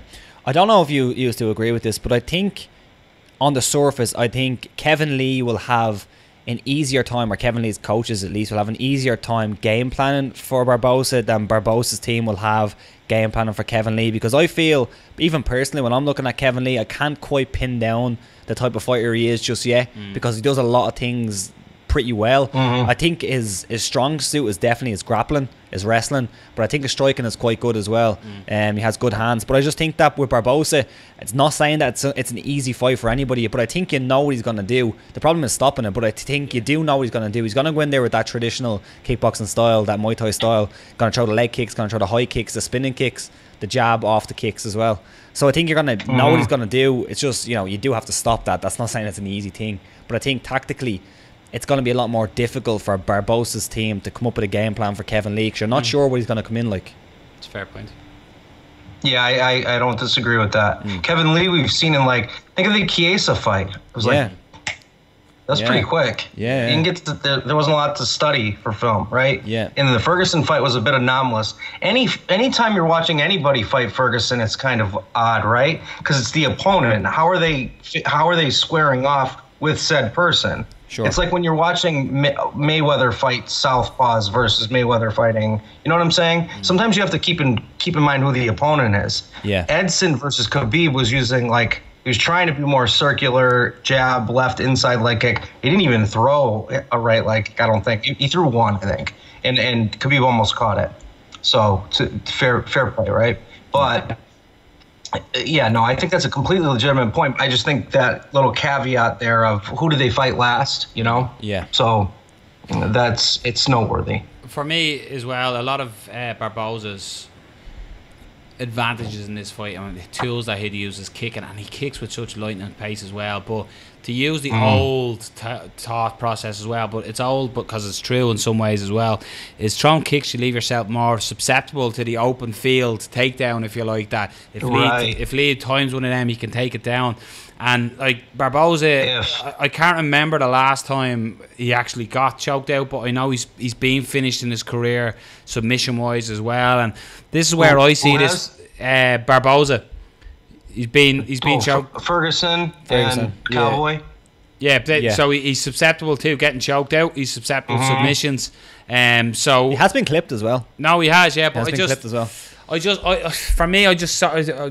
Seeing it with the takedown and the style of wrestling that you're saying that Lee adopts, I can see him getting this to the mat, and I can see him getting a sub Probably coming off. The kick might land. It might be a heavy leg kick, but he'll catch the kick and follow through and push through with a strong takedown and just progress. Like the way Khabib done, but progress up against him, hold him down and get the sub when Barboza's trying to get back to his feet. That's where I can see this one going. So I'm going to be picking Kevin Lee by submission. One technical note you just kind of made me think of by saying that, Noel, is say he's doing like his switch kick is one of his best weapons, if not his best weapon offensively, right? Yeah. Or that being Barboza, because of its speed. Interestingly, they're in a close stance because they're both primarily orthodox, if not always orthodox fighters. Kevin Lee's best weapon is he's got like a no-sell too, that'll just throw out bang. It's power, a lot of power on his right hand. So because that switch kick's coming to set arm, it's interesting. Like that's a chess match within itself. Like how do you hold set arm? If you plan on catching to run the pipe for a single, like that's going to be interesting in the open field. That's a little. I mean, it seems insignificant, but it's not. You're talking about their two best weapons as far as stand-up's concerned, and that's why I think it's going to be a footwork chess match. Yeah. Who's creating the better angle to get? Because angles is so broad. Sure. And then defining it is impossible. Like I'd have to give you specific examples. Watching something, you can't just go with this guy who's left when. It's not more complex than that, But good point. That just made me kind of think of something. Pick wise, I'm with Kevin Lee as well. I just think he's gonna be a little bit more dynamic with his takedowns. I think he's gonna mix it up. I'm interested to see how Barboza comes in, how he's feeling with those takedowns. If he's hesitant at all. I don't think he will be. He's never really is. He has been in fights where he's been taken down and it's fine. But that Khabib beatdown was a different kind of beatdown, I think, than he's ever had in his career. Yeah. So I'll be interested to see how he comes back from that. Is he going to be hesitant? If he is, could be interesting. We always talk about it, and like sometimes you kind of forget to say it. It is when a guy is threatening more than one thing, like threatening the grappling, threatening the striking. Yeah. It is more things for a guy to think about, so you have that in your head, and I think Edson's going to be thinking about that. We always kind of just skip over that because it's like an old school way of looking at fights, but it still is. It still does exist in MMA in 2018. So I'm going to go with Kevin Lee to be able to mix it up, get some takedowns, and I'm going to say a finish, maybe like mid-fight, halfway through the fight, maybe like a choke or something. So what you're saying is at 2 minutes and 30 seconds, exactly halfway, round 3, yeah, that's when the sub comes. Beautiful. I'm gonna say I'm a big fan of Mark Henry, and I'm a big fan of Dewey Cooper, and that's nice. What I'll say. How's the fence, Brendan? Did you get it repainted, or the fence you're standing on, or sitting on? That's why I put duality. It's all about balance. Beautiful. Co-main event. We've seen it before. We're going to see it again. Will we get the same outcome? Frankie Edgar taking on Cub Swanson. Of course, they fought previously back in 2014. And it was Frankie Edgar gets the submission. Fairly one-way traffic. With 4 seconds to go in the fight. But it was fairly one traffic. Interesting with this, where we're talking briefly about coming off losses, coming off thing. Cub looked like he was gone from the UFC. Didn't look like he was going to be re-signed. He was removed from the rankings. There was a lot of stuff like that coming off the loss as well. Of course, the Brian Ortega with that choke of death. While Frankie coming off a loss to Brian Ortega. But interestingly, knocked out for the first time in his career, has the notorious Frankie Edgar chin now gone. That Brian Ortega guy is good, isn't he? This Ortega guy, I haven't heard of him. Brian Ortega, I believe his name is. But so for me, you a fan of his? He's all right. He's a dreamboat as well. Them eyes, I get lost in them. But back to the fighting. Swanson looked like he was gone from the UFC and is being signed and brought back in against Frankie, while Frankie suffered the first, and it was a vicious finish as well by Brian Ortega. So they're going to do it again. Will we see the same result, or it has Father Time, the expiry on that chin? Is that now susceptible, and does Cub Swanson have the tools? Because it didn't look that way from their first fight. So what's going to be different? Basically, the long end of my question. What's going to be different, Brendan? Who's more handsome? So I think one thing I want to say about Edgar's chin is that it wasn't as though it was granite in the first place. It was his moxie. Yeah, it was his ability to recover, which is a little different, right? Someone like a Mark Hunt or like, I think of like old Kimbo Slice street fighting videos of going like, hit me. When the guys hit him, just walking through it. Angel Dust helped, of course, but that said, very good. There's a difference between having a big block chin of granite and being able to recover quickly or being mentally tough or whatever it is that goes into recovery, right? So is his chin any worse than it was before? I don't know, because that happened with Gray Maynard where he was getting clipped, what was that, 8 years ago? I mean, that was forever ago. Really, it was a while ago. So if you're Cub and you're banking on a shattered chin, I think that's a terrible game plan. I think you work on your takedown defense and you hope that your striking has a little more efficacy than it did last time. Cub's a black belt in jiu-jitsu, man. He shouldn't be that uncomfortable on the ground. But so is Frankie with wrestling. It's who's made more strides? I've seen neither of them make drastic strides since the last fight, to be honest. We've seen them both lose, differently, right? Cub's taken a lot of damage too, man. We've never seen him flatline, but he's that fight with Doho Choi. Oh God, was Superboy? Yeah, what was that Superboy, crazy one? Doho Choi. Yeah, that was a war, and Frankie's been in wars. They've both been in wars. I think one of the two of them. It could kind of be like kind of even back and forth, close fight, or one Frankie could go in and dominate again, or Frankie's chin is, as said, maybe hit its expiry date and Cub walks away. I see all of those as completely possible and plausible. It's one of those fights where if it happened like a year ago, I think I wouldn't have any question. I'll be picking Frankie Edgar straight away. And I'll just say right now, I am going to pick Frankie Edgar, but you do have to look at that chin. I don't like that knockout loss was pretty bad, and he's coming back really, really quick. Really, really quick. Like, that's probably too quick. I agree with that. Yeah, it's probably too quick. Yeah, and I think his mindset going into this, and Frankie's just a fighter, but I think going into this is just that he beat Cub Swanson. He feels like he matches up really well with him, which I think is true. But everybody can get hit, and Cub Swanson can crack. So it's one of those fights where, like, I think if Cub Swanson wins it, he probably finishes him. He probably lands something big and finishes him. But I just see a similar style fight. I just think Frankie Edgar's takedowns are too good. I don't think he's going to mess around too much on the feet. Cub Swanson has decent takedown offense, but I just think the way Frankie goes for the first shot, if he misses it, he'll get the second one. He'll go for the third one. He'll go for the fourth one. He'll keep going for it until he gets it.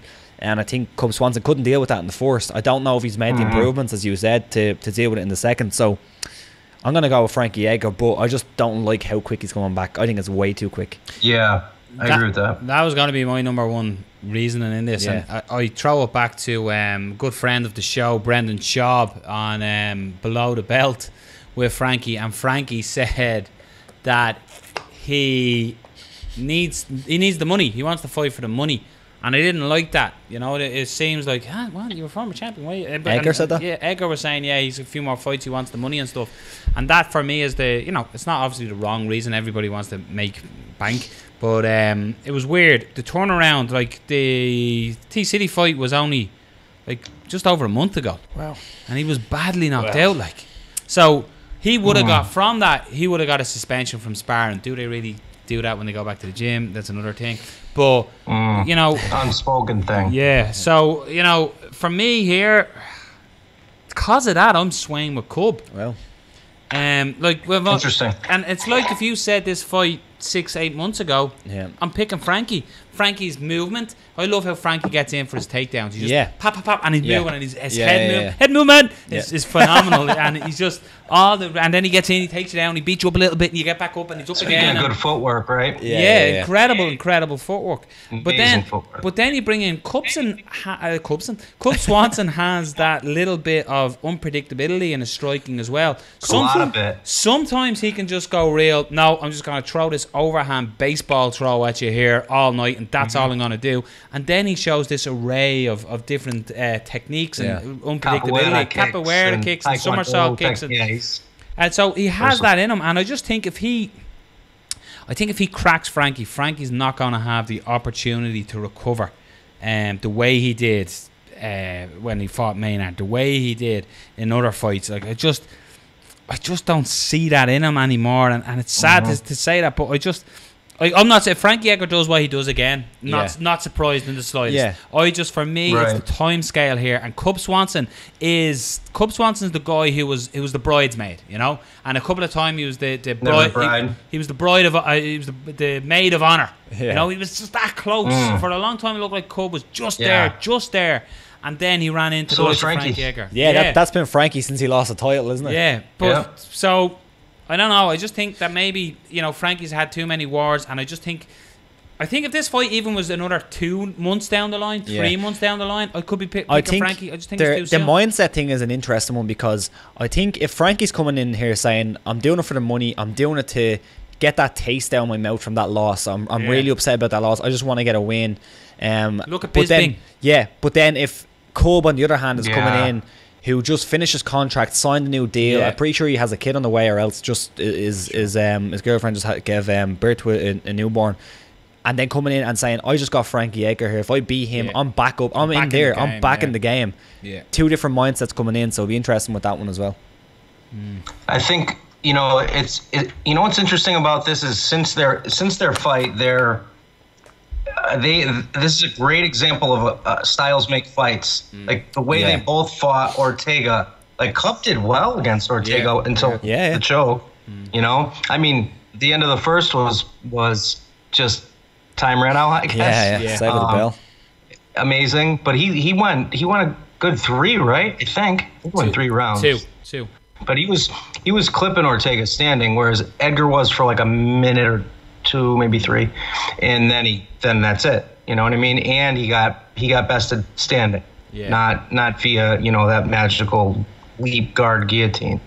But Frankie decimated Cub in their fight. Yeah. You know, it's an interesting little, like, who's going to tweak better, and the chin thing's going to be, you know, I think it's a side note more than a main attraction of that fight. You know. But with the side note though, Brendan, I think it would be naive or silly to ignore that was only like 38 days ago or something. That's the part that makes it huge. Is the time in between it and now, right? Not enough. Yeah. I don't think. Like you look if it were like proper 6 months or whatever the case. Yeah. Then I think it was more of a footnote. You know. But I think when you combine it with how long it's been, then it's, you know, right up top of the liner notes or whatever. Example A I give you, I know it's completely different weight classes, different men, different whatever, but is Michael Bisping stepping in against Gastelum.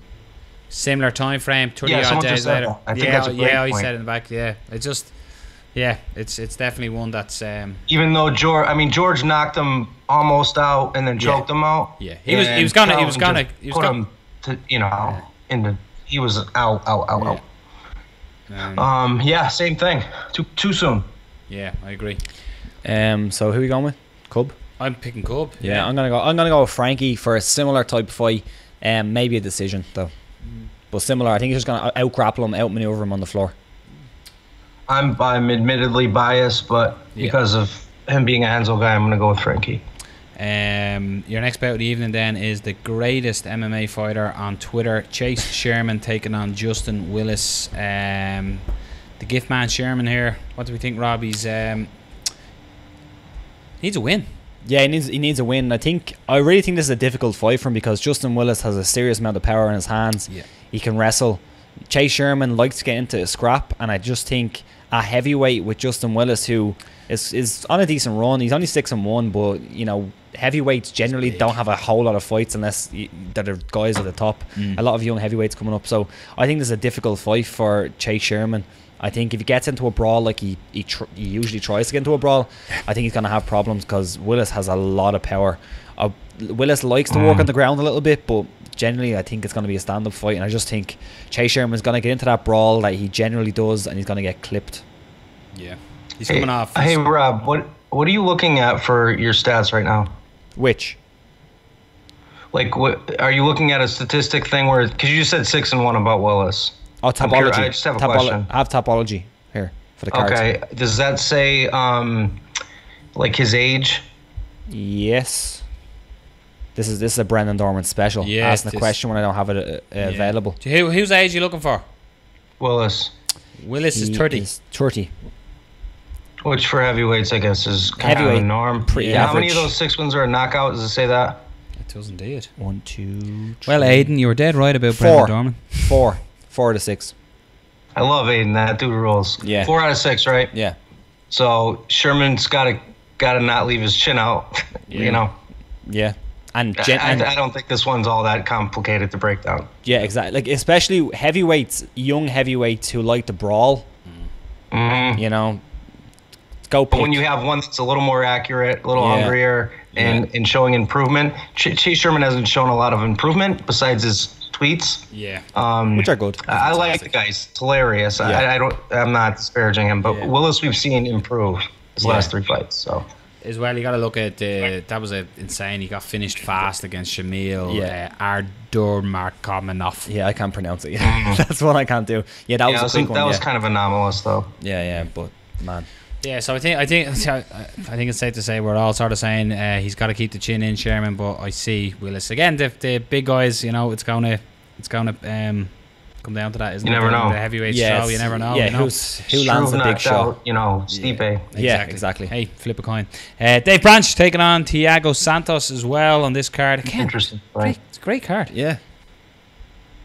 Branch, sorry, I thought somebody would jump in somewhere when I just started. I thought you were just admiring on the card. You're like, then I'm like, all right, well, I'll continue then. Yeah. Of course, Branch was, when he came in, a lot of people were pretty excited for Branch, especially when he got the champ. When he got the Luke Rockhold fight as well. But Rockhold sort of showed the whole thing of levels again, and sort of made, you know, Branch look a little bit normalised and said, hey, welcome to the UFC, mofo. Was scheduled to fight Yoel Romero back in February, so that's a crazy one. But instead he gets Thiago Santos. Brendan, what's your thoughts on this one? It's interesting because it's kind of like, well, obviously I have rooting interest with one guy, not the other, again, obvious. But with Branch, you have this boxing that shows in flashes, and jiu-jitsu that just doesn't show enough. Yeah. He used to do privates with Henzo for years, this guy. That's how I know him. I wouldn't even have known him until maybe his World Series of Fighting AJ fight, you know, with Rumble. But minus that, I wouldn't know much about Branch. Those are the things I know. Yeah. So I know him to be pretty well-educated black under Henzo. We don't see it, you know. I want to see that. I'd love to see a little, you know, box his way into a jiu-jitsu type situation. Will we? I don't know, because he's not going against a doofus when it comes to the ground game. Yeah. You know, talking about two very competent, just groundsmen. You know, we'll see. I think one has more of a chance standing than the other, but I don't know. We'll see. I want to see them get to the ground. I want to see that chess match. Yeah, I definitely give the edge to Branch if it goes to the ground, if he gets on top. But his top game's heavy. Yeah, but Thiago Santos recently has been very, very difficult to get to the floor, and he's kind of surprised me a little bit with his with the run that he's been on. He's been knocking people out. Yeah, a lot. He has a lot. I think the last 4 fights are by TKO or TKO, right? Yeah, and that was after the 2-fight losing streak he had with Gegard, which, to be fair, Gegard Mousasi, there's no shame in losing to him, and then Spicely by submission. He's a killer. It's a bit of a weird one. But Thiago Santos, he's been really, really impressive lately. David Branch's last one with Luke Rockhold, he looked okay for some of the fight. He actually did wobble Rockhold a little bit. And then I feel like he was winning that at first. Yeah, he was winning it, and his boxing looked pretty good. He was landing some good shots. Yep. And then eventually Rockhold got on top, and I think we've said it a couple of times on the show, I think Rockhold's ground game is better than his striking. I think it's more effective. I think when he gets on top, he's just an absolute animal. Because defensively, his striking is weak. Yeah, good point. He has great offensive striking. Yeah. He's not good defensively. Yeah. His ground game is masterful. Yeah. He's amazing. Luke Rockhold is incredible on the ground. Yoel didn't shoot on him. Yeah. Yoel, who went into Jacare's guard willingly. Yeah. Think about that. Yeah, Luke is a phenomenal grappler. So, not to talk about him too much, but that said, him besting anyone on the ground, Weidman, you name it, doesn't take anything away from that person, really. Like, I tapped to a Marcella team, you know? Yeah. Okay. Yeah. And you might still be nasty. You know, it doesn't I don't know. So I think if it stays standing, it goes one way. If it goes to the ground, it's going to be interesting, but it favors the other a little more slightly. Yeah. That's how I'm feeling about it. I think that Branch, he can work in his takedowns. I think he'll try. I'm not sure if he's going to be able to get it. I think Santos has done a really good job of being able to stay on his feet. And then on the feet, I just think he's a little bit quicker to the punch. I think he has slightly better striking overall. He's a little bit quicker. I think that's the big one. I think he's a little bit quicker. Too. Branch doesn't kick a whole lot. Yeah. And Branch sometimes he's that guy who he'd be looking for openings and he'd be a little bit. He doesn't really land the whole lot. He's not a big volume striker. He'll land a couple of shots and he'll look for openings. Whereas Santos will blast in leg kicks. He'll blast in kicks to the body. So I just think he's going to win at least on. I'm looking at on points, but he probably could finish him as well. But I'm going to say Santos wins on points. Yeah, I'm not going to... I'll just keep with the assessment that standing, I think, goes one way, ground goes another. I'm not picking against Enzo guy. I loved Branch when he was on MMA. Yeah, Ariel, when he was calling Ariel out. I didn't see it. Yeah, watch it. He was giving Ariel stick. It was brilliant. Absolutely brilliant. Was it real or was he just like... No, it was real. No, WWE? It'd be real. Yeah. It'd be real. Yeah, because that dude's a G. Yeah. Oh, man. He's intimidating. We were talking about gangsters last week. Yeah. He's a New York, he's a G. That guy doesn't fucking play. I don't think Ariel was expecting it. No. I don't think he was expecting Good. it. Yeah. Not in the slightest. Yeah, it was brilliant. I like that. I mean, Ariel, he would never... He's not going to fool someone like me with his little aerial tricks. When someone senses that he's doing that, sometimes people go back at him hard. Khabib being one, This is number one bullshit. It was excellent. Make your pick. I love him. This is a number one bullshit guy. I'm going to go with Branch in this one. Nice. And the reasons being, I love them on it now. I just think, he dipped his toe in the UFC, and it comes with nerves. And I just think the Luke Rockhold fight, he had his good moments in it. He did. But there's the whole levels thing. I think he was intimidated by that fight. If you get me, it was a main event in the UFC, and I think not the person, but the atmosphere. Yeah, I think that built a little on it. And I just think you're going to see a hungry, determined Dave Branch here. I'd look forward to see it going on ground as well, but you can't underestimate, as much as we're saying jiu-jitsu and both guys, jiu-jitsu background, Santos has been killing guys with stand-up. Yeah. But I don't know, I fancy Branch here, work his way in, maybe get the finish, shot selection, get it down to the ground, maybe get the submission. It's a decent one. It's one of those... Santos has a good ground game. A really good ground game. Yeah. It's one of those fights, though.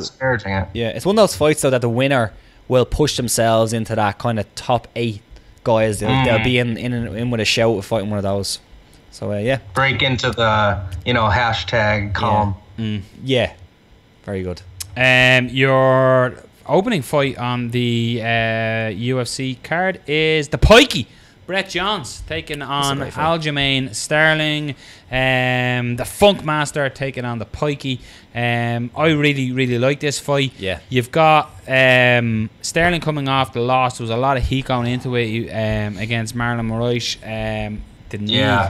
And then you've Brett Johns coming off the calf slicer as well. In his UFC, he had a couple of fights in the UFC. Yeah, it was the Ultimate Fighter finale. But Brett Johns had the 30 seconds into the first round job. The calf slicer, beautiful.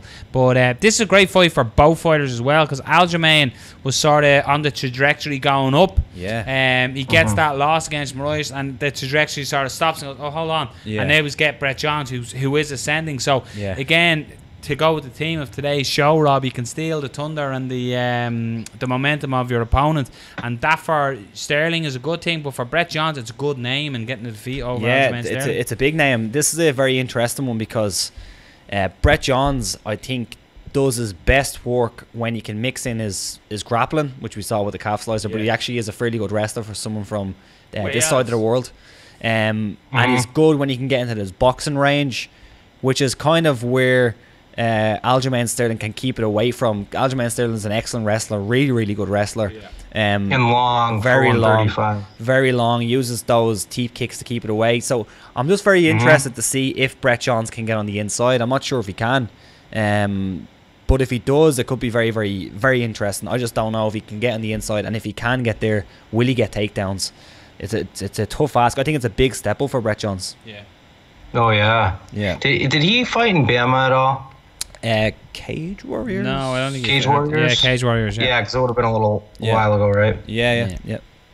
From the scouting report on him, it is essentially good hands, Yeah. good movement, and Combinations. submission abilities. Yeah. His wrestling isn't, Ben Askren, Yeah. of course, but it's capable. Yeah. And when you have good hands, that it tends to come to you a little better. But he's got interesting submission setups. Like he does them a little different, a little Ferguson-esque. Yeah. Not quite, but you get the point. I think there's like 1,000 ways this fight could end or go, because Aljo's got power. He's got knockout power. He has really good submissions. Yeah. His fight with was it Henan Barao? He looked like a world beater. He looked great in that fight. Yeah, Aljo's one of those guys, and you should see him in the gym. I mean, he's a savage, man. Yeah. He's a great fighter. That Moraes fight was, getting caught. It happens. Yeah. I didn't take away from that he all of a sudden sucks. The guy's a great dude for one, and a great fighter for two. But he's going against a guy that's no slouch, who's a riser. And I think he's in pretty good favor as far as the company, as far as the matchmakers. It seems anyway. There's a little kind of underground push for that guy. Yeah. So, standing, Aljamain's got better length, maybe a little better speed, but I think I don't know. I feel like one is more schooled, one has a little more X factor. Like Aljo has more of an X factor type striking 101 thing going, or the other way around. He's more unpredictable, whereas it's Johns with an S at the end. Yeah. Is more 101. Yeah. Like I find this really. I think this is a really tough one to pick. I really do. I think. It's hard for the reason as well that Johns has never been beaten before. Yeah. Before 15 he's and 15 and 0. So, was he like? Well, how many wins does he have? 15. Wow. Yeah. So his only loss was on the Ultimate Fighter. No, he has. No, he wasn't. Was he on Tough? I don't watch Tough. I don't know if he was on but Tough. he Well, was- I wasn't don't on think Tough. losses count when they're like the preliminary ones. Yeah. No, he wasn't on Tough. No Oh, losses. okay. Cancel. Zero. So he's undefeated. Jesus. Yeah, and he has some good I wins. thought so, but I thought it was like 6-0 or something. I didn't think it was that high. Yeah. Interesting. It's the trajectory, isn't it, that you kind of brought up, where Aljo, he was on that trajectory, and now he's not. Now Brett Johns is really pushing forward, but I just can't see Brett Johns being able to get the game that he needs to get going to win this fight. I don't know why. I just can't see it. I think that in the boxing range, I think Brett Johns can win. But I also think that Aljamain Sterling, and this isn't really an insult to Aljamain Sterling, he can make it boring. Yeah. He can land that's leg fair. kicks, he can land front kicks, he can keep guys away from him if he wants to.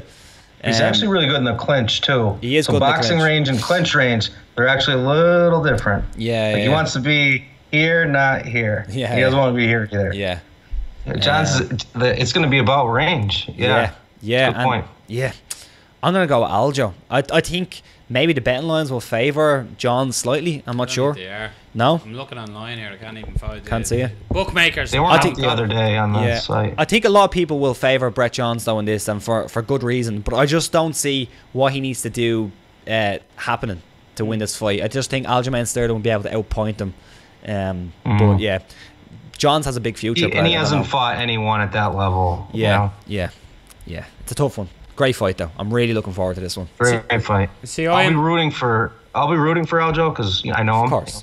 Yeah, we're former guest of the show, Aljamain Sterling, so this means he's a former friend. He was cool, you guys, Former right? friend. He's a good dude, man. Proper cool dude, yeah. See, meeting this neck of the woods, Wales, he's basically Irish. So Brett Johns, 15 and 0, it's very hard to get. Like you look at Khabib, very hard to get his O, and I'm not comparing Brett Johns to Khabib Nurmagomedov, but I'm just saying when somebody has gone 15 and 0, and like Cage Warriors don't give guys tin cans. Do you know what I mean? When you're fighting, when you're fighting at that level at Cage Warriors, you're fighting good guys at the same level as you. So his 15 and 0 is a very respectful 15 and 0. So it's an O. Yeah, an O is always impressive. But Aljamain Sterling, I get what you were saying, Rob. It's sort of hard to see where Brett Johns can get the fight to where he can. He has one range where he wins to me. Yeah. Interesting. You know, not to say he can't get it. Of course he can. Of course he can. Get right into hook range, feint a 2, throw a nice turn over the hip 3, knock him out. A lot can happen. Of course it can happen. And he throws combinations very well, and he gets. Brendan Dorman has just convinced me. He's accurate. Without comparing him too much to Frankie Edgar, but the way he kind of gets that entry into a takedown is very, very similar. It's kind of like that peekaboo boxing style where he's coming in, landing shots, and then tries to get a takedown. I just don't know if he can do that. I didn't use that example on accident, Rob. Like, he does that. Yeah. Like, he'll come in to find range with his 2, but he'll use his right hand as a rage finder, which throws people off. Yeah. Because you see it coming from this side, and you kind of lose sight of the fact that you should be up here for a hook. You know what I mean? So he'll take him off center by kind of shifting here with his right, and you're not thinking in the Fed, and all of a sudden, I'm turning my hip over fast. Beautiful. He does that fast and well. Yeah, he does. Yeah, man, this is a tough fight to pick. It's a great fight. It's a Brett great, Jones. very well matched. I'm going Brett Jones. But it is. It's 2 young fighters. But I just, again, Brett Jones' star is just rising. And, you know, that's the reason being. And I just, he has it there. He has the finish. He's the boxing submissions. I don't remember what card, but I was talking about the crossroads effect, right? Yeah. Sometimes it's different ways. One's declining, one's, you know. Yeah. It's a crossroads fight in a way, but a different way. They're both young. Yeah. You know. Yeah. That's the main card. Is there one that jumps out to you, Rob, on the undercard? Is Jim Miller not on the main card? No, Jim Miller's... No, he's not. I thought Jim Miller or Dan Hooker was the opener for the main card, but interesting. He's fighting Dan Hooker, that's right. Oh, that's it is actually. It is. I don't know what, yeah, Jim Miller, Dan One more Hooker. fight. Apology, one more That's a good fight too. Jesus, more fucking fight. Isn't there? I thought there was 1 or 2 really good ones in the prelims, too. Yeah. Well, Jim Miller, Dan Hooker, if we can talk about it for a minute, I think this is a very difficult fight for Jim Miller. I think in similar ways to the Brett Jones fight, where I see Jim Miller winning it is in the boxing range and in the wrestling. And I think Dan Hooker's got really good at defending takedowns, at keeping range. He's very long for the division. Jim Miller hasn't looked that great in his past couple of fights. He's been hurt a couple of times. Yeah. And Dan Hooker, he's fought some good dudes though. He has. He's fought some really good. Yeah, and this is Hall of Famer. This is definitely a step up in competition for Dan Hooker. But I think he's ready. I'm gonna go with Dan Hooker. I'm going with the I wouldn't call Aljo a vet, but a vet in the UFC. Like I'm going with there. I'm going the opposite here. I'm gonna go with Dan Hooker to be able to beat up Jim Miller at range enough to get at least a decision. Yeah, I agree. Like, as in, no disrespect to Jim Miller, but Dan Hooker just fought Mark Diakiese, who was quick twitch, real fast fighter, and he tapped him out. And Jim Miller currently on a 3-fight. And looked good in the feet as well. Yeah, he did. But he's lost to Poirier, no shame. Anthony Pettis, no shame. Francis Canado, wouldn't be ashamed of yourself. But he's Jim Miller, for me, is a future Hall of Famer. Absolutely. I love Jim Miller. Yeah, again... fucking warrior. Yeah, absolutely. And again, if Jim Miller come out and won, you're like, oh fuck yeah, it's Jim Miller time. Yeah. Like, what tune does he come out to? He comes out do that on purpose. It's Miller time. It's Miller time.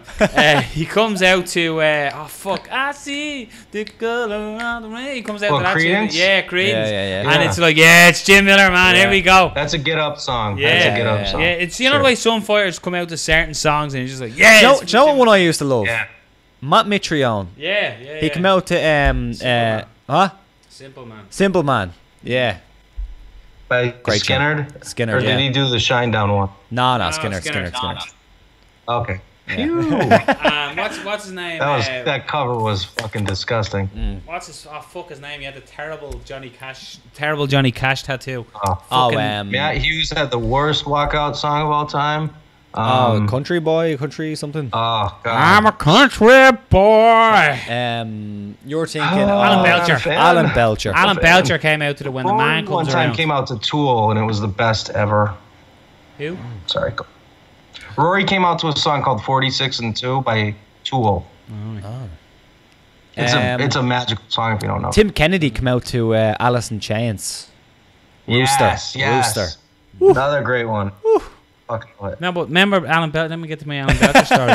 He used to come to a certain point in the Johnny Cash song, and he only stepped into the octagon when that bit of the song came on. Nice. I think it was When the Man Comes Around. Who did that? Belcher? Yeah, I think it was When the Man Comes Around. Was it? Yeah. There's a man. Yeah, that makes sense for him too. Taking names. Anyway, Jim Miller. I have great memories, Jim Miller. I had a quick little point on that fight. Go for it. I feel like Jim Miller represents kind of what we wouldn't say old school, but maybe last school. Yes. Right? Generation Y, right? Or whatever. Yeah. He's kind of like a street fighter, tough guy. I agree.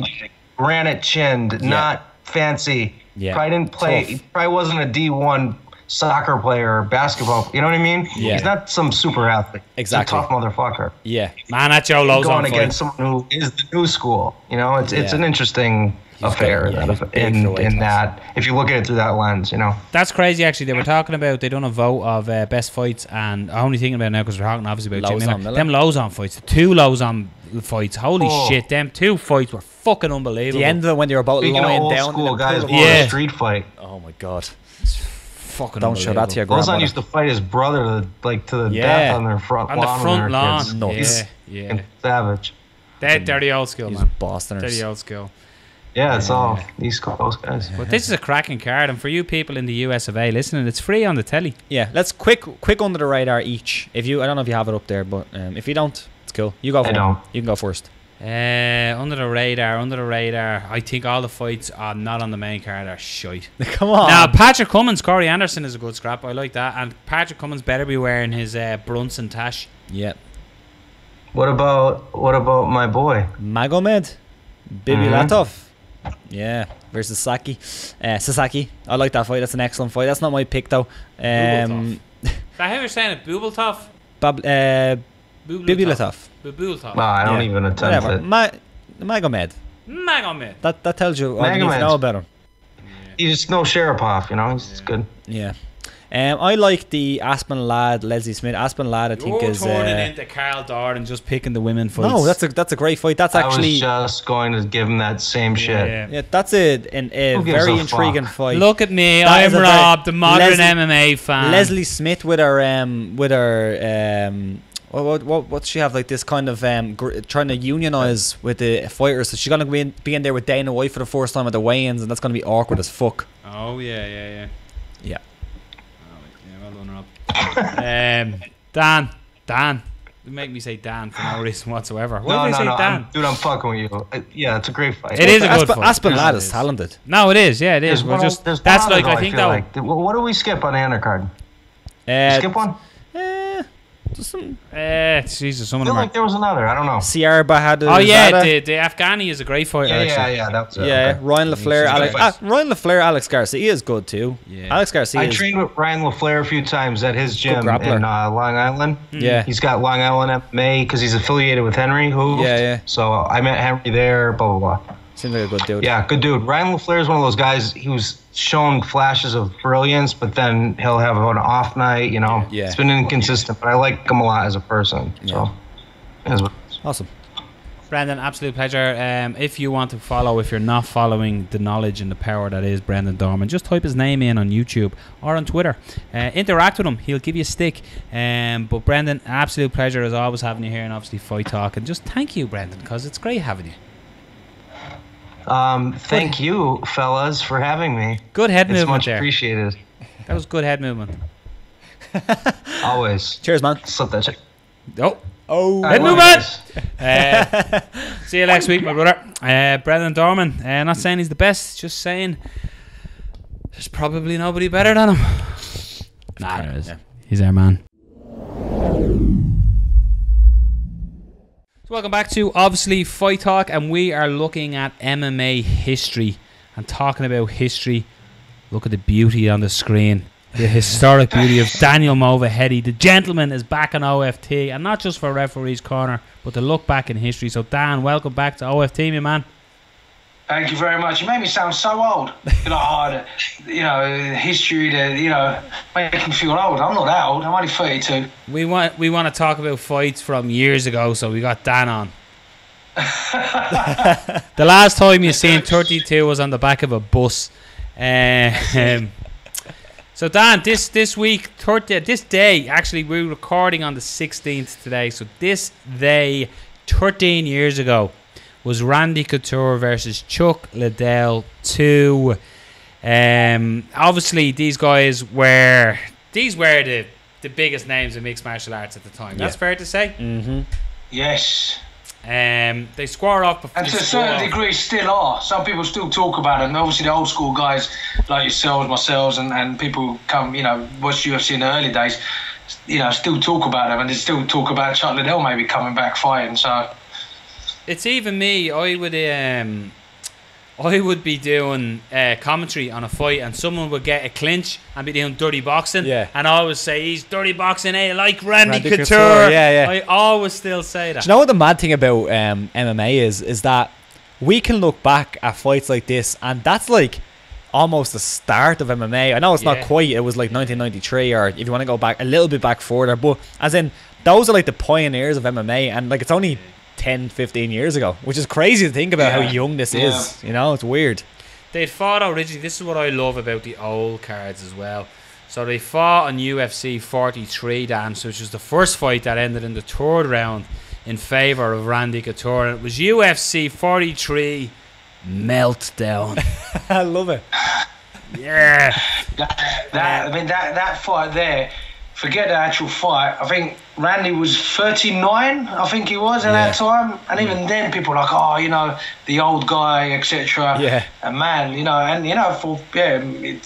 this day, and he was still peaking. He was at the top of his game, to fight for the light heavyweight title and then to win it was a good thing to happen, but then obviously then it went on to the second fight. Didn't quite work out for him that way, but for a 39-year-old to step in a championship weight or to fight for a championship is a big deal. The first fight is ranked as the 33rd biggest upset of all time. Wow. Randy Couture beating Chuck. But let's talk about the fight itself that went down at UFC 52, which they didn't give it a great name. They just called it Couture v Liddell 2. Perfect name. Disheartening. This time it went away at Chuck Liddell. And when you look at the fight, it was actually Randy Couture who was controlling the centre of the cage. He was the one coming forward, putting the pressure. Liddell was landing almost like Justin Gaethje this weekend. Lovely little inside leg kick that was knocking the balance of Couture. And then Chuck done what Chuck does. Wasn't this one? This was one of the fights where Joe Rogan used to always say it, like Chuck Liddell, one of the guys who can hit going backwards. Yeah. This is one of the fights that really showed that he was going backwards for pretty much the majority of it, and then landed that big shot that finished Couture. But it was kind of one of the crowning moments of Chuck Liddell.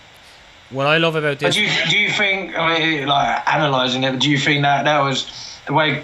Did you think because Couture won that first fight the way he did, and he was using his dirty boxing, etc., and obviously the first fight finished on the ground with ground and pound.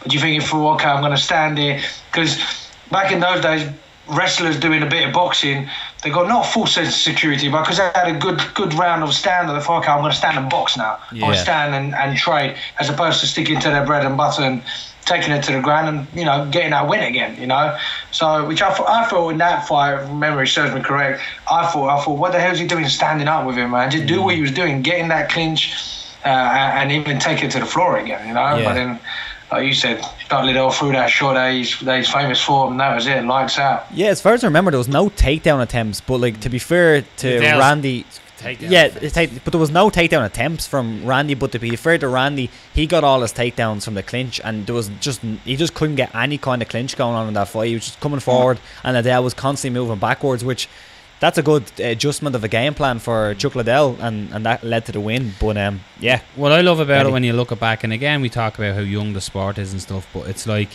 the old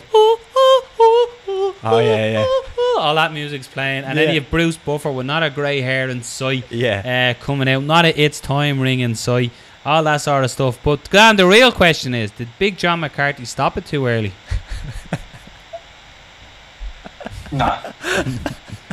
You weren't in there, Dan. I wasn't in there. I'm not the one. I don't think I was even refereeing at the time. No, clearly wasn't. It was 15 years ago you said the fight was, right? 2005. So we were 42 then, were you? 2005, 42? Yeah, that's how it was. Yeah, this is my 10th year officiating. No, I don't think I was refereeing then, so no. Wow. But I thought it was a great fight, so let's leave it as that. Yeah, it was. It was a super fight. And it was, like we said, these really were the pioneers of our sport. And I suppose this was almost like the original super fight. Yeah. Because, I don't know why I went so high pitched there, but you really did. Yeah. But, you got to look at Randy Couture, just to, what you were saying, Dan, Randy held the heavyweight title. You know? He was a light heavyweight. But when you look at what he done, you know what I mean? For a man who had a career and then became an MMA fighter, it was A couple of other things about the event. There was also Matt Hughes versus Frank Trigg in a fight that famously what the hell is that? That was me whistling going. That was a good fight. It like echoed in my ear. Yeah. Famously, Dana White said that this is his favourite fight in the UFC. Yeah. You're waiting for a response. Did he say? Yes. Did he say that? Yes, he did. Right. When did he say that? At the time or still now? I think he still says it now to this day. Yeah. Okay. Yeah. Was this the one where he threw Trigg up and he picked Trigg? Yeah, and he got rocked, and Trigg was landing big shots, and then they were on the floor, landed a bit of ground and pound. Chuck Liddell stands up, picks him up, runs halfway across the cage or the full way across the cage, drops him, takes his back and chokes him out. Oh, yeah, and he still showed up. Is that the one where the first fight, correct? Yes. There's second. We're talking about the second fight. It was their first, was it? It was their second fight. Oh, was their second? Their first fight was the one where he was on his back standing and Trigg's going backwards, falling back and then tapping. Yeah. Oh, yeah. It was the second and the fight. second one, when he the second one is like when Trigg nearly gets Matt Hughes. Yeah. And then Matt Hughes does exactly what he did in the first one. Yeah. It was the second. But the first one, again, same thing with that. The first fight they had, that was, again, Frank Trigg coming up. I think he was a WFA champion, I believe it was. Or he was another organisation champion, and he was coming against Hughes. That was a good fight as well. And he done exactly the same. Picked him up, walked him to his corner. And Hughes, man, especially what he's been through recently, as we all know with the crash that he had, and he's on recovery again. But that guy, honestly, the things he does, and that fight there for a second time fighting Frank Trigg, that was a good fight. I don't know if it's one of my favourite fights like in UFC, but it is what it is. But I thought it was a good fight, and for that to be on the same card, I don't think people appreciated back then what great fights they had. You know what I mean? If the fans today watched that, they'd be like, I'm not sure, but they're the fights that really made the UFC as well, made the pay-per-view kind of things, big time. They made fans of people like us. Like 100%. if you look at the card, Dan, like George St. Pierre was on this card. He fought Jason Miller and absolutely broke the brakes with him. Broke the brakes. Matt Lindland fought Travis Luther on the card. Renato Sobral took on Travis Woof. Here's a great fact as well. Dan the Beast Severn was inducted into the UFC Hall of Fame that night. Yeah. Wow. And he's another one who fought till he was, I think, 52. Something stupid. Don't get me wrong, not on UFC till he was that age, but I know he came over, he fought on Cage Rage. I think he fought on a couple of shows in England. Lower shows, and most probably not against great talent, but he was still competing, and that catch wrestling that he does obviously paid off for him and gave him a longevity in his career. Without clicking onto his profile, because I know you have your thing there, how many fights has Dan Severn had in MMA? I'll let you go first. In MMA, I'm gonna say 68. I was gonna go a little higher than that. Go up to Mike. What is 82? Higher than 82. God damn. And a beautiful moustache. 98. Higher. Fuck. 105. Higher. How much higher? We'll be here all day. 127. 127. His record is when was his last fight? 2012, which is insane. That's not even that long ago. No. That guy's a man. How are we, man? Look at us. Look at us. Sitting here with our I'm immediately going home and shaving my beard and leaving the mustache. Quickly, here's another fact. I mean, you guys might be able to answer. Was it when they named that event Couture and Liddell? Was that the first time they didn't have UFC didn't have a number? What a cool it didn't have a number. No, I had a number. It was UFC 52, sorry, but I had a name. That they didn't. Sorry.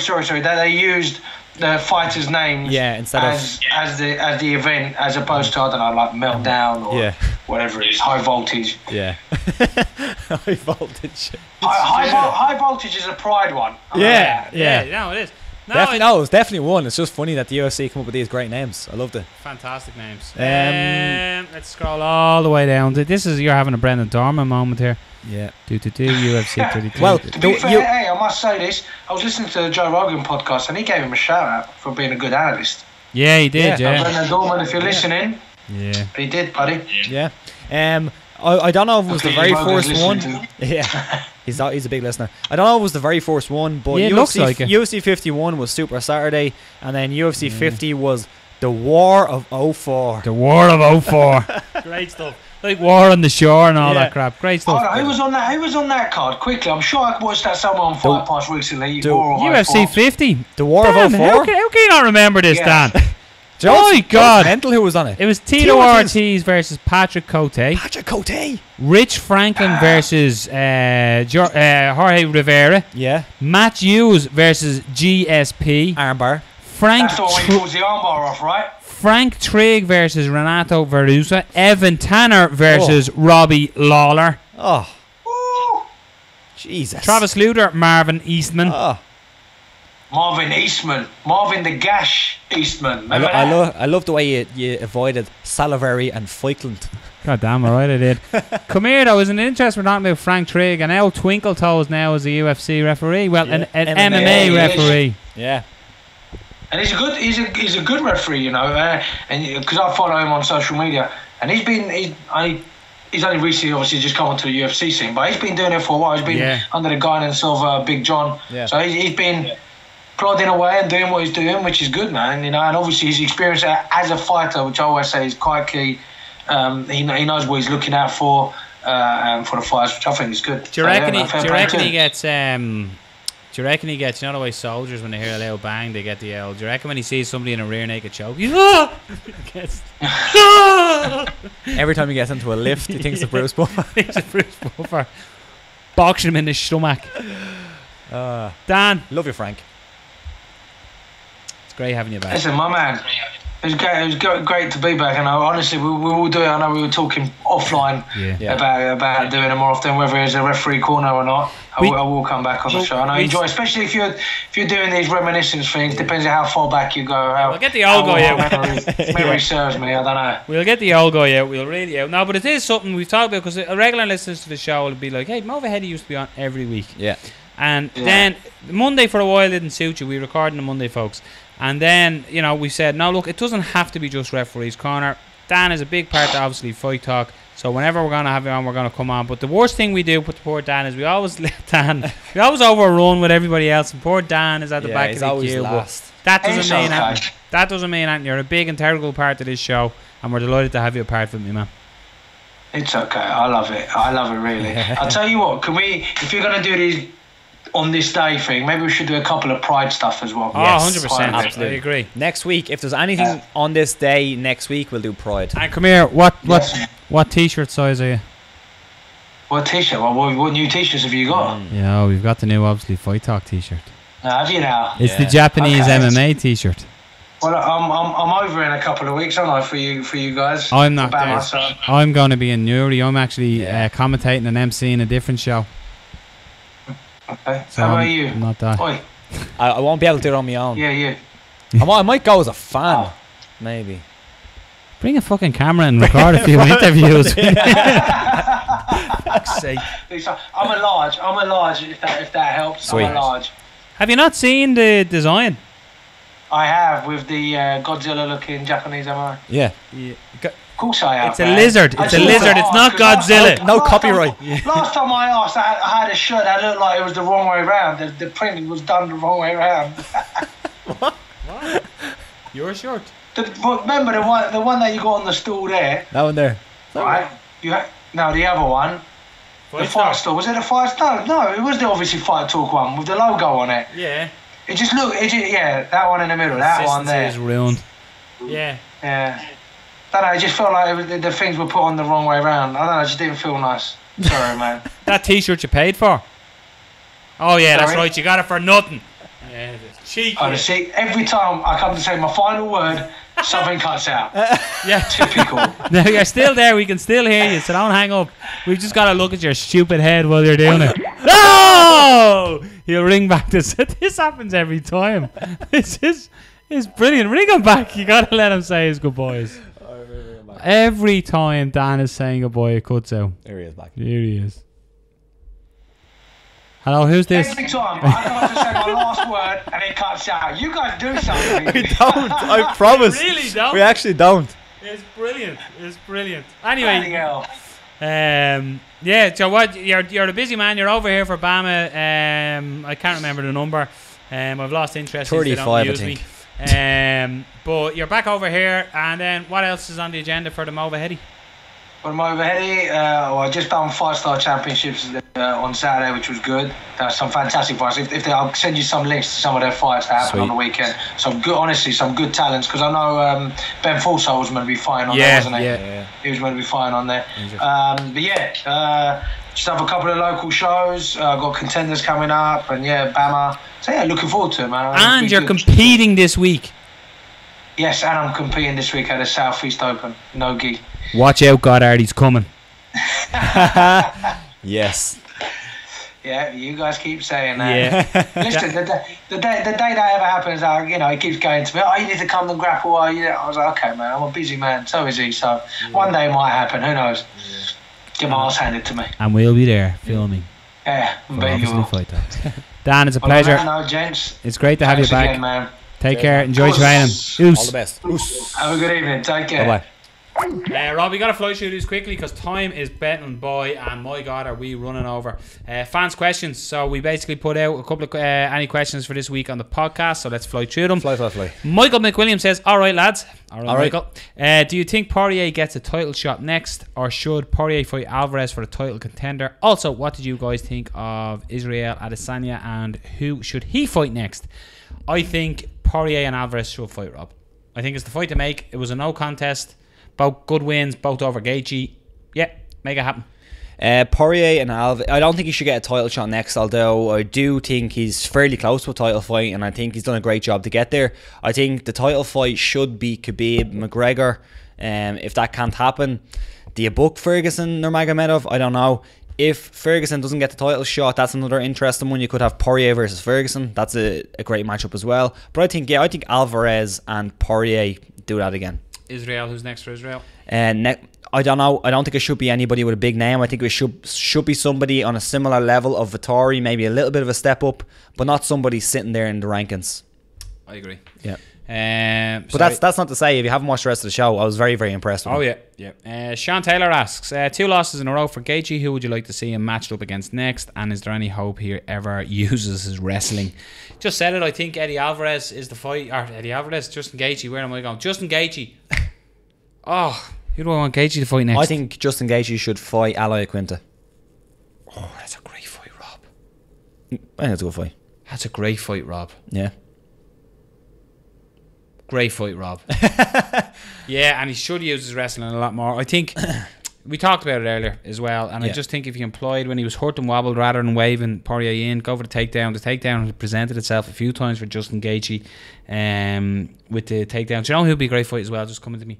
Felder, Felder would be a great fight. Yeah, both of them. Yeah, unless they want to try rebook Felder versus Iaquinta, although I think Felder should be booked earlier than that, because I don't think Iaquinta's coming back that early, and obviously Gaethje won't be back that early. So I think Felder will probably get somebody else, maybe someone the likes of Pettis, maybe. No, they won't fight actually. They're teammates. Maybe like the Alex Hernandez. I'm just looking at the rankings. Alex Hernandez or someone like that. Carl O'Connell asks, 3 fights in the UFC and 3 Fight of the Year contenders. Is Justin Gaethje the most fan-friendly fighter we have ever seen in the UFC? If not, who is?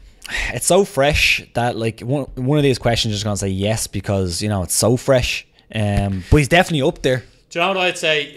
He's definitely up there. He's great. Don't get me wrong. I'm not saying he's not great for any MMA fan, but for a casual MMA fan, you can watch Justin Gaethje and not need to know how to get singles, what he's doing on the mat. Yeah. You can watch this and go, these guys are trying to take one another's heads off. Yeah. So from that perspective, yes. Yes. I'll go with yes. Yeah. Fan favourite. You see, again, we were talking about it in looking back in time. Chuck Liddell, man. Chuck Liddell was the biggest fan favorite. Yeah, probably Chuck Liddell. Fucking crowd went apeshit for Chuck But like Liddell. when you look at both of the guys, they're similar in ways, as in they use their wrestling to keep it on their feet, and when on the feet they try to knock somebody out. And both had good inside leg kicks. Yeah. Carl also asked, with the interim welterweight title on the line less than 2 weeks after UFC Liverpool, it looks like the winner of Till versus Wonderboy will not be getting a title shot straight away. What fight do you think is next for either guy should they win on May 27th? I think there's almost an unofficial bracket done out here. Ponzinibbio was fighting Usman. The winner of either get one another for me, and you could potentially do the loser of either gets one another next as well. Just to be clear, that's the winner of Darren Till and Stephen Wonderboy Thompson will get the winner of Ponzinibbio. yeah, that makes sense. I think there's no really other option, is there? When does Robbie Lawler fight? Not sure. He's another option to be thrown in there, but yeah, I think the winner of those should fight. Well, I think that's the unofficial bracket. That I think it's and it makes sense because they fight at a similar time, and then they probably match up time wise, injury wise. Hopefully, there's not too many injuries, but yeah. Fardell Connolly says, thoughts on matching Justin Gaethje against Ala Quinta. There we go. Next boatman on a loss, or does he need a lower ranked opponent to get back to winning ways? I really like that fight. And it's a big fight for Ala Quinta as well. I think that's the type of fight that Ala Quinta would love as well. He's just got a short notice fight against Khabib Nurmagomedov. Earned some great stripes with the UFC for that. And Gaethje is like we were saying earlier, Gaethje is the perfect fight. If you can go through the storm and win a fight against Justin Gaethje, it puts your stock up even higher. Yeah. So the stock of Ala Quinta went up hugely in defeat to Khabib Nurmagomedov. If he was to manage to beat Justin Gaethje, it'll go up higher again. Yeah, definitely. And I think with that fight, it's not an easy fight going against Justin Gaethje, and his last one wasn't easy. So it'll be like two huge, very, very difficult fights for Ala Quinta. But I don't think he wouldn't say no to that fight. I think he'd take it all day. So yeah, I love that fight. One question on Twitter at Pinky's MMA. Who has improved more, Poirier or Holloway, since their fight, and in what specific tools have they added to their game? I think Holloway. Holloway's the champion. He's the current champion in the featherweight division. I think Poirier has landed. Poirier, one big thing is that he doesn't let his ego get in his way. That's what I really thought as well, looking at the Gaethje fight, that there was the old Dustin Poirier would have just thrown caution to the wind and thought, you want to throw down, bro, and would have, you know what I mean, and would have went that route in the fight. But I'm not your bro. He's improved in that sense, but as well his combinations, his movement, his angles, his getting out, and just for me the big thing was the ego. But I just think, man, Max Holloway is on a 12-fight win streak. The last man to beat him was Conor McGregor, and since then he's a completely different fighter. He live downloads his opponents. You see him in certain fights where he goes in and he almost starts like a Thai fighter, slow tempo, but he's reading his opponent and then just starts putting the coal on the fire and building the momentum of the fight, and then just goes. So for me, I think it's Max Holloway has improved. But a lot of things were learned about Dustin Poirier this weekend. Get rid of that weak chin top frame, because it's not there anymore. I think that's to do with the weight cut. But he just seems like a stronger minded athlete as well. Yeah, I think the answer is unquestionably Max Holloway. Max Holloway was 4-0 when he took that fight. And that was 4-1. So that was his fifth fight in MMA. His debut in the UFC. Since then, he's just went on. The improvements have just been absolutely enormous. Dustin Poirier has made huge improvements. Definitely, he's made improvements in, I think, everywhere. But I think he's more. I don't think he's added that many tools to his game. I think he's refined a lot of tools. Whereas Max Holloway, he got submitted in that fight. He hasn't looked close to being submitted, apart from the Dennis Bermudez fight, and didn't really look like he was going to be in trouble against Conor. To be fair, on the floor with more so control. But since then, submission game has been amazing. His takedown defense has been amazing. Everything has just got better and better, as has Dustin Poirier, and I do agree, you need to get rid of the whole he has no chin. I think he's proved people wrong with that one. Let's get rid of it. And one final question is Farrell Connolly again, and Rob, you're going to have to answer this one because I watched it on mute. I wasn't really listening to the commentary. What's your thoughts on the commentary team during the Stylebender fight? Very biased. I didn't notice it. Yeah, I didn't notice the boy. It was maybe on commentary. It was Anik. It was Anik and Cruz and Did Dominic Cruz say DC. underhooks about 100 He said times? He said underhooks a lot. Fantastic. Yeah, to be fair, I think when a guy is so hyped and a guy has such a kind of backing behind him, I think there's always going to be a little bit of, we need to focus on this guy. I'm not sure if the UFC would say that, as in this is the guy we're trying to push. Obviously, it's not like predetermined, so you can't really make a guy win. But I think when a guy is being promoted so heavily, I think the commentators do need to put some time into telling the story of who that guy is. I do think you have to. But I didn't really notice it was overly biased. It wasn't like, I don't know. I didn't say it was overly biased, but I'd have to I wasn't really paying too much attention, to be honest. But yeah. Excellent. Yeah. This has been obviously Fight Talk episode 109. Thanks everybody for your questions there. Yeah. Thanks to Brendan Dorman for coming on, and the return of Daniel Movahedi. Rob, thank you. Cheers, man. It's fun. Thanks to me too. Thanks to that guy. He never does it. And thanks to Fight Star Ireland, The Fighter's Choice, MMAmix.com, and to feelsupreme.co.uk. You'll see all the things you need at the start. It's been 109. It's been emotional. I'm not tired. Yeah, off the bed. Off the bed.